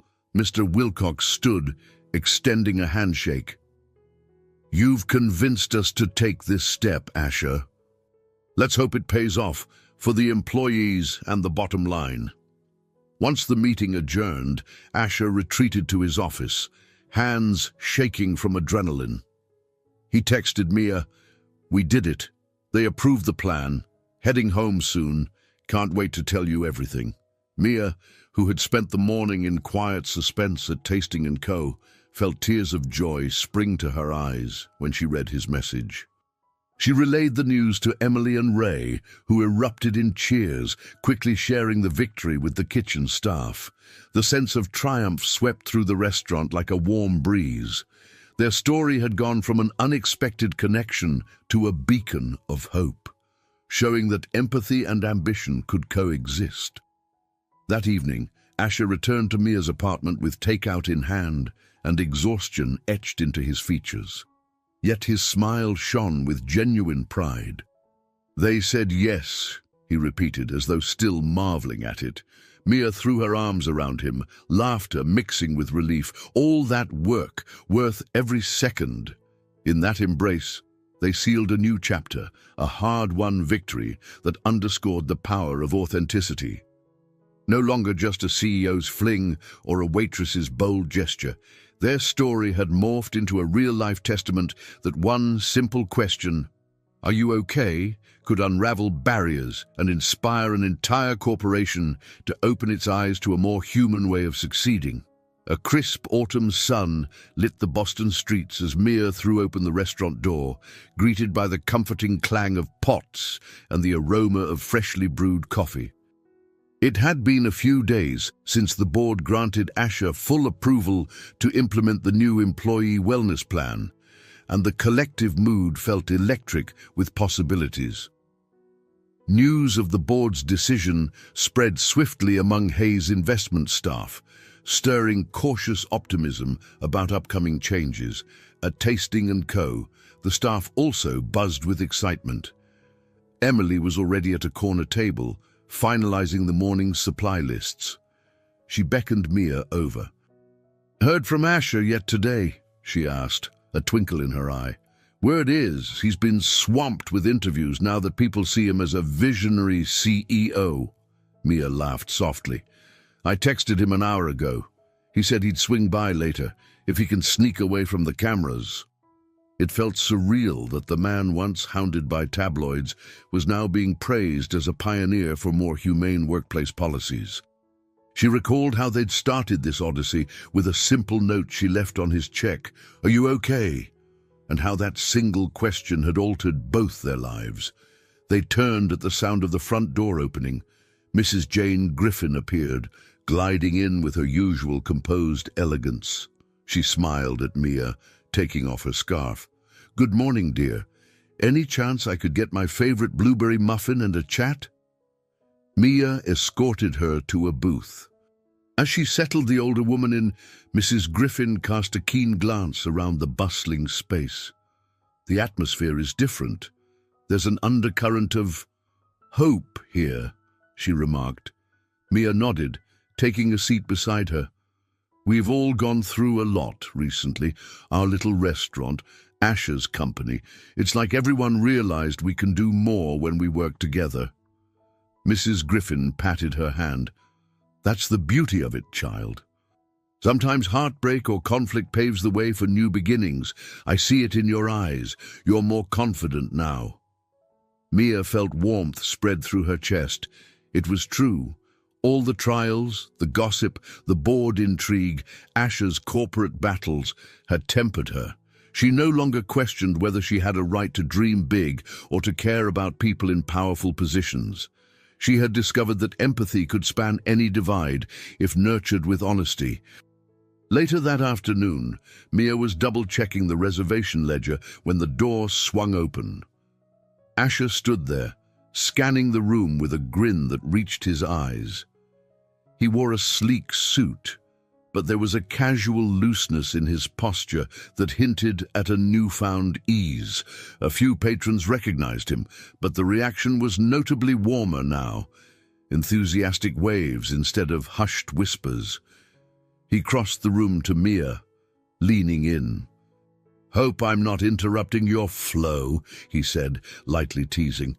"I got a short break between interviews and wanted to see if you could join me for an early dinner." She laughed, color flushing her cheeks. "I think I can manage that. Let me just check if Ray can spare me." A few minutes later, they stepped outside into the late afternoon sunshine, strolling down the sidewalk with no obvious need to hide. Asher guided her to a modest bistro around the corner, ignoring the curious glances from passers-by. They settled into a corner table, the overhead light casting a soft glow across the simple decor. Asher ran a hand through his hair. "I've been bombarded with questions about the new plan. Some ask if it's all a PR stunt, but I keep telling them it came from personal revelations. That empathy in leadership can't be faked forever." Mia nodded. "I've seen enough of the corporate world's cynicism to know they'll need proof, but you're giving them that with real policies, right?" He leaned in, eyes alight. "Yes, we've already designated an employee wellness budget, hired a part-time counselor, and begun adjusting schedules for parents who need flexibility. The board is on board, pun intended." His grin widened. "And I owe part of this to you. Your vision, your sincerity, those things changed me." Mia felt her heart skip. She remembered how uncertain they both were just weeks ago, unsure if they could bridge their worlds. Yet, here they were, planning a future that merged corporate pragmatism with heartfelt compassion. The sun dipped lower outside the bistro window, throwing long shadows across the table, but neither seemed to notice. They had stepped into a brighter horizon, one where the lines between CEO and waitress blurred, giving way to two people who simply chose to care. Over the following week, life for Mia and Asher settled into a rhythm that felt both remarkable and strikingly ordinary. Each morning, Mia arose early in her modest apartment, slipping on her comfortable shoes and catching the bus to Tasting & Co. She still served tables with the same diligence, but an undercurrent of excitement threaded through her days, especially when she took short breaks to review college enrollment forms or answer Asher's occasional texts. Meanwhile, Asher navigated the swirl of corporate demands with a new approach. He delegated more, held open-door sessions for employees needing to discuss workload pressures, and integrated feedback from the newly hired counselor. To his surprise, the staff responded with heightened morale. His once intimidated administrative team grew more open and collaborative, reflecting the shift in leadership style. One Saturday afternoon, Asher finished a round of meetings and decided on a whim to visit Tasting & Co., unannounced. He walked in around the lunch rush, scanning the familiar interior. The place was almost full, lively chatter blending with the clink of silverware. Mia, balancing a tray of drinks, lit up at the sight of him. She motioned that she'd be free in a moment. He found an empty seat at the bar, soaking in the restaurant's buzz. Ray greeted him warmly, wiping glasses with brisk efficiency. "Haven't seen you in a while around lunchtime," Ray said with a small grin. "Working too hard?" Asher chuckled. "Trying not to, actually. You know, practicing what I preach about work-life balance." Ray's features softened. "Glad to hear it." He set down the glass and offered a quiet nod. "Mia's been happier, too. She's even talking about juggling part-time classes soon." Asher felt a flicker of pride, remembering how he'd researched local programs for her. "She mentioned possibly starting next semester. That's really great." Ray shrugged, though his eyes shone with genuine affection. "She's always had a knack for understanding people's emotions. It's good to see her taking steps to formalize that." Mia joined them a moment later, tray perched on the bar. "Hey, stranger," she teased Asher, though her smile was more genuine than ever. "What brings you here this time of day?" He leaned forward. "I had a gap in my schedule and wanted to see if you could take a short break. Maybe we can chat about that dinner plan for my employees next week, the one we're calling a team bonding event." With Ray's nod of approval, Mia lifted the bar flap and guided Asher to a small booth near the back. Though only a few months had passed since their first cautious conversations, the contrast felt stark. Where once they'd hidden after hours, now they talked openly among staff and patrons who eyed them with friendly curiosity rather than scandalized whispers. "So," Asher began, sliding a small notepad across the table, "I've jotted down some ideas for the employee event. I was hoping to include an icebreaker that encourages them to discuss non-work interests. Maybe a short segment on stress reduction techniques." Mia scanned his notes, a grin forming. "This is good. I could see if any local mental health advocates are willing to do a brief workshop too." He nodded eagerly. "Great. Let's finalize details tomorrow." They continued brainstorming until Mia's next table beckoned. As she stood to return to work, Asher reached out, lightly touching her wrist. "Thanks for always being my sounding board." She shrugged playfully. "I'm invested in your success, obviously." Then her smile turned softer. "But mostly, I'm happy you're finding balance between who the board wants you to be and who you really are." He absorbed her words with a silent gratitude. Once she rejoined her section, he lingered at the booth, reflecting on how far they'd come. Gone was the brittle formality that once defined his evenings, replaced by a sense of normalcy laced with genuine warmth. He'd never imagined a future where he could walk into a modest restaurant at midday and feel more at home than in a high-rise office. Eventually, Asher said his goodbyes, leaving Mia to her bustling tables. Strolling out into the afternoon sunlight, he felt an unfamiliar yet welcome ease in his shoulders. Their return to a routine didn't mean life was dull, quite the contrary. The everyday tasks and conversations brimmed with purpose and comfort, a reminder that sometimes extraordinary transformations find their real power in the small, steady rhythms of daily life. Less than a month after the board's vote of confidence, Mia found herself standing in front of a crowd at a local community center. The space buzzed with quiet anticipation. Fold-out chairs formed tidy rows, and the smell of freshly brewed coffee floated in from a corner table, stacked with donuts and pastries. She couldn't quite believe she was here. On the makeshift stage behind her was a simple banner reading, "Building Bridges, Mental Health, Community, and Corporate Leadership." The event was a joint effort between Tasting & Co., Hayes Investments, and several non-profits. Emily and Ray were seated in the front row, smiling encouragingly. Asher stood off to one side with his PR manager, discreetly flipping through papers. Mia took a steadying breath. This was her first time speaking so publicly about her experiences. She glanced at Asher, who offered a tiny nod of reassurance. Facing the small crowd, she cleared her throat and began, "Thank you for coming. I'm Mia Parker. Some of you might know me from Tasting & Co., where I work as a waitress. Others might have read articles about me and Asher Hayes regarding our unusual friendship, or, I guess, relationship, that started in a very humble setting." She paused, scanning the attendees. They included mental health advocates, local business owners, and a few curious community members. Her heart thudded, but she pressed on.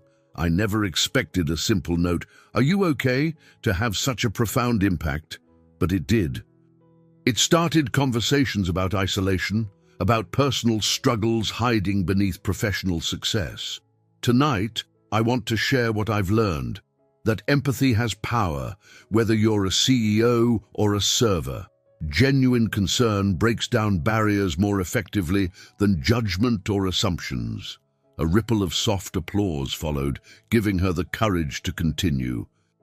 She discussed the swirling gossip that initially threatened to overshadow their connection, and how the unwavering support of her co-workers and mentors, like Mrs. Jane Griffin, helped her keep perspective.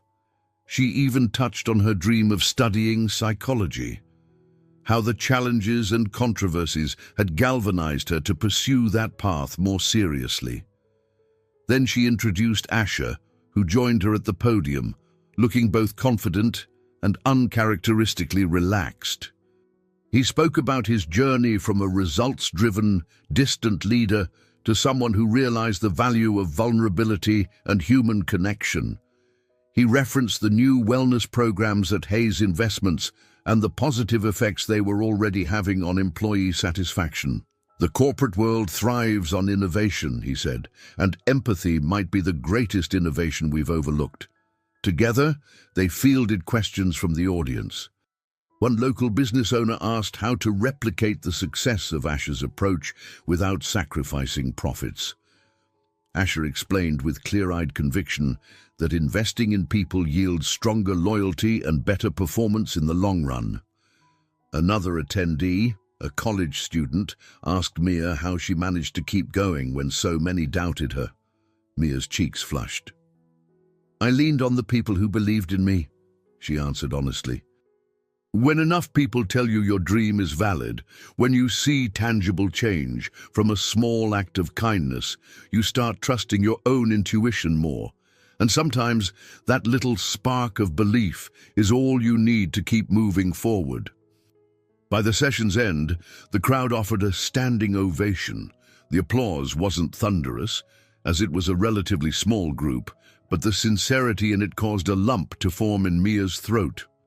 She locked eyes with Asher, who beamed back, looking every bit like a man unburdened by the cold facade he once wore so diligently. Afterwards, people mingled, approaching them with personal stories of workplace woes or silent struggles. Mia found herself offering hugs and words of encouragement, while Asher exchanged business cards and set up future meetings to collaborate on new community outreach programs. Amid the hum of hopeful conversation, Mia realized how far they'd come. They weren't just surviving media storms and board pressures. They were using their experiences to help others navigate their own hidden battles. When the center finally cleared out, she and Asher stood alone near the now empty chairs. "Look at what we started," he said, voice tinged with wonder. Mia slid her hand into his. I know," she replied softly. "And we're only beginning." A crisp breeze drifted through Boston Common as Mia and Asher strolled side by side, leaves crunching softly underfoot. The park glowed with the colors of late autumn, burnt oranges, deep reds, and golden yellows forming a tapestry above the winding paths. The sun was bright, but the air held a chill, prompting both to bury their hands into coat pockets between gentle touches and entwined fingers. They were here to unwind after the whirlwind of recent weeks, board decisions, public speaking engagements, and the constant dance of balancing their separate roles. Passing a pond where ducks congregated, Mia noticed an older couple seated on a bench, leaning into each other as they fed breadcrumbs to the birds. She felt a pang of sweet recognition at their serene companionship, recalling the photo she once saw in an art gallery of two elderly people sharing a quiet coffee. The simple, authentic closeness spoke volumes. "Hey," Asher said, pausing near a cluster of maples. "You seem lost in thought." Mia smiled, turning to him. "Just reflecting on how much has changed. I used to dream of studying psychology, but never believed it could be more than a fantasy. Now, I've enrolled in a part-time program starting next semester. And I look at you, leading Hayes Investments not just with spreadsheets, but with heart." He let out a light laugh, the warmth in his gaze evident. "Sometimes I barely recognize my own life. I never imagined I'd be endorsing flexible schedules and mental health breaks for my employees. Yet here we are, and the company's thriving. Feels like a new chapter for both of us." She rested her back against one of the tall maples, inhaling the fresh autumn air. "It's funny," she mused. "Our worlds were so different. I thought you were a distant, unreachable figure when you came to Tasting and Co. Now I can't picture my life without you in it." He moved closer, gently brushing a stray hair from her cheek. "The day you wrote that note, asking if I was okay, it shook me. I was forced to confront my own isolation. I've spent years maintaining this image of the successful, stoic CEO, but that image was wearing thin." Her eyes glistened with emotion. "I'm glad you let me see the person beneath all that. And thank you for seeing me too, the one who wanted to be more than a waitress, but doubted she had the right." He leaned in and pressed a soft kiss to her forehead. "You have every right to follow your dreams. And you're well on your way." A pause drifted between them, comfortable in its quietness. The distant laughter of children chasing each other on the grass brought a sense of grounding to the moment. They continued walking, eventually finding an unoccupied bench beneath a grand old oak. As they sat, Mia thought about everything they'd endured: the scrutiny, the board's skepticism, the personal doubts. Each challenge had felt immense at the time, yet looking back, she saw how each trial led them to deeper understanding of themselves and each other. "I used to believe fairy tales were unrealistic," she said, watching a group of friends tossing a frisbee nearby. "But now, I'm starting to see that real-life stories can have their own kind of magic. Not because everything is perfect, but because people can grow together, face struggles, and come out stronger." Asher's hand found hers on the bench. "That's the best kind of story, one that acknowledges the hard parts, but still chooses connection." A contented sigh slipped from his lips. "So what happens next?" Mia looked up at him, a soft sparkle in her eyes. "We keep writing the story, day by day. Maybe I'll be juggling college assignments while you finalize corporate policies. We'll still have disagreements or face new hurdles, but we'll navigate them together."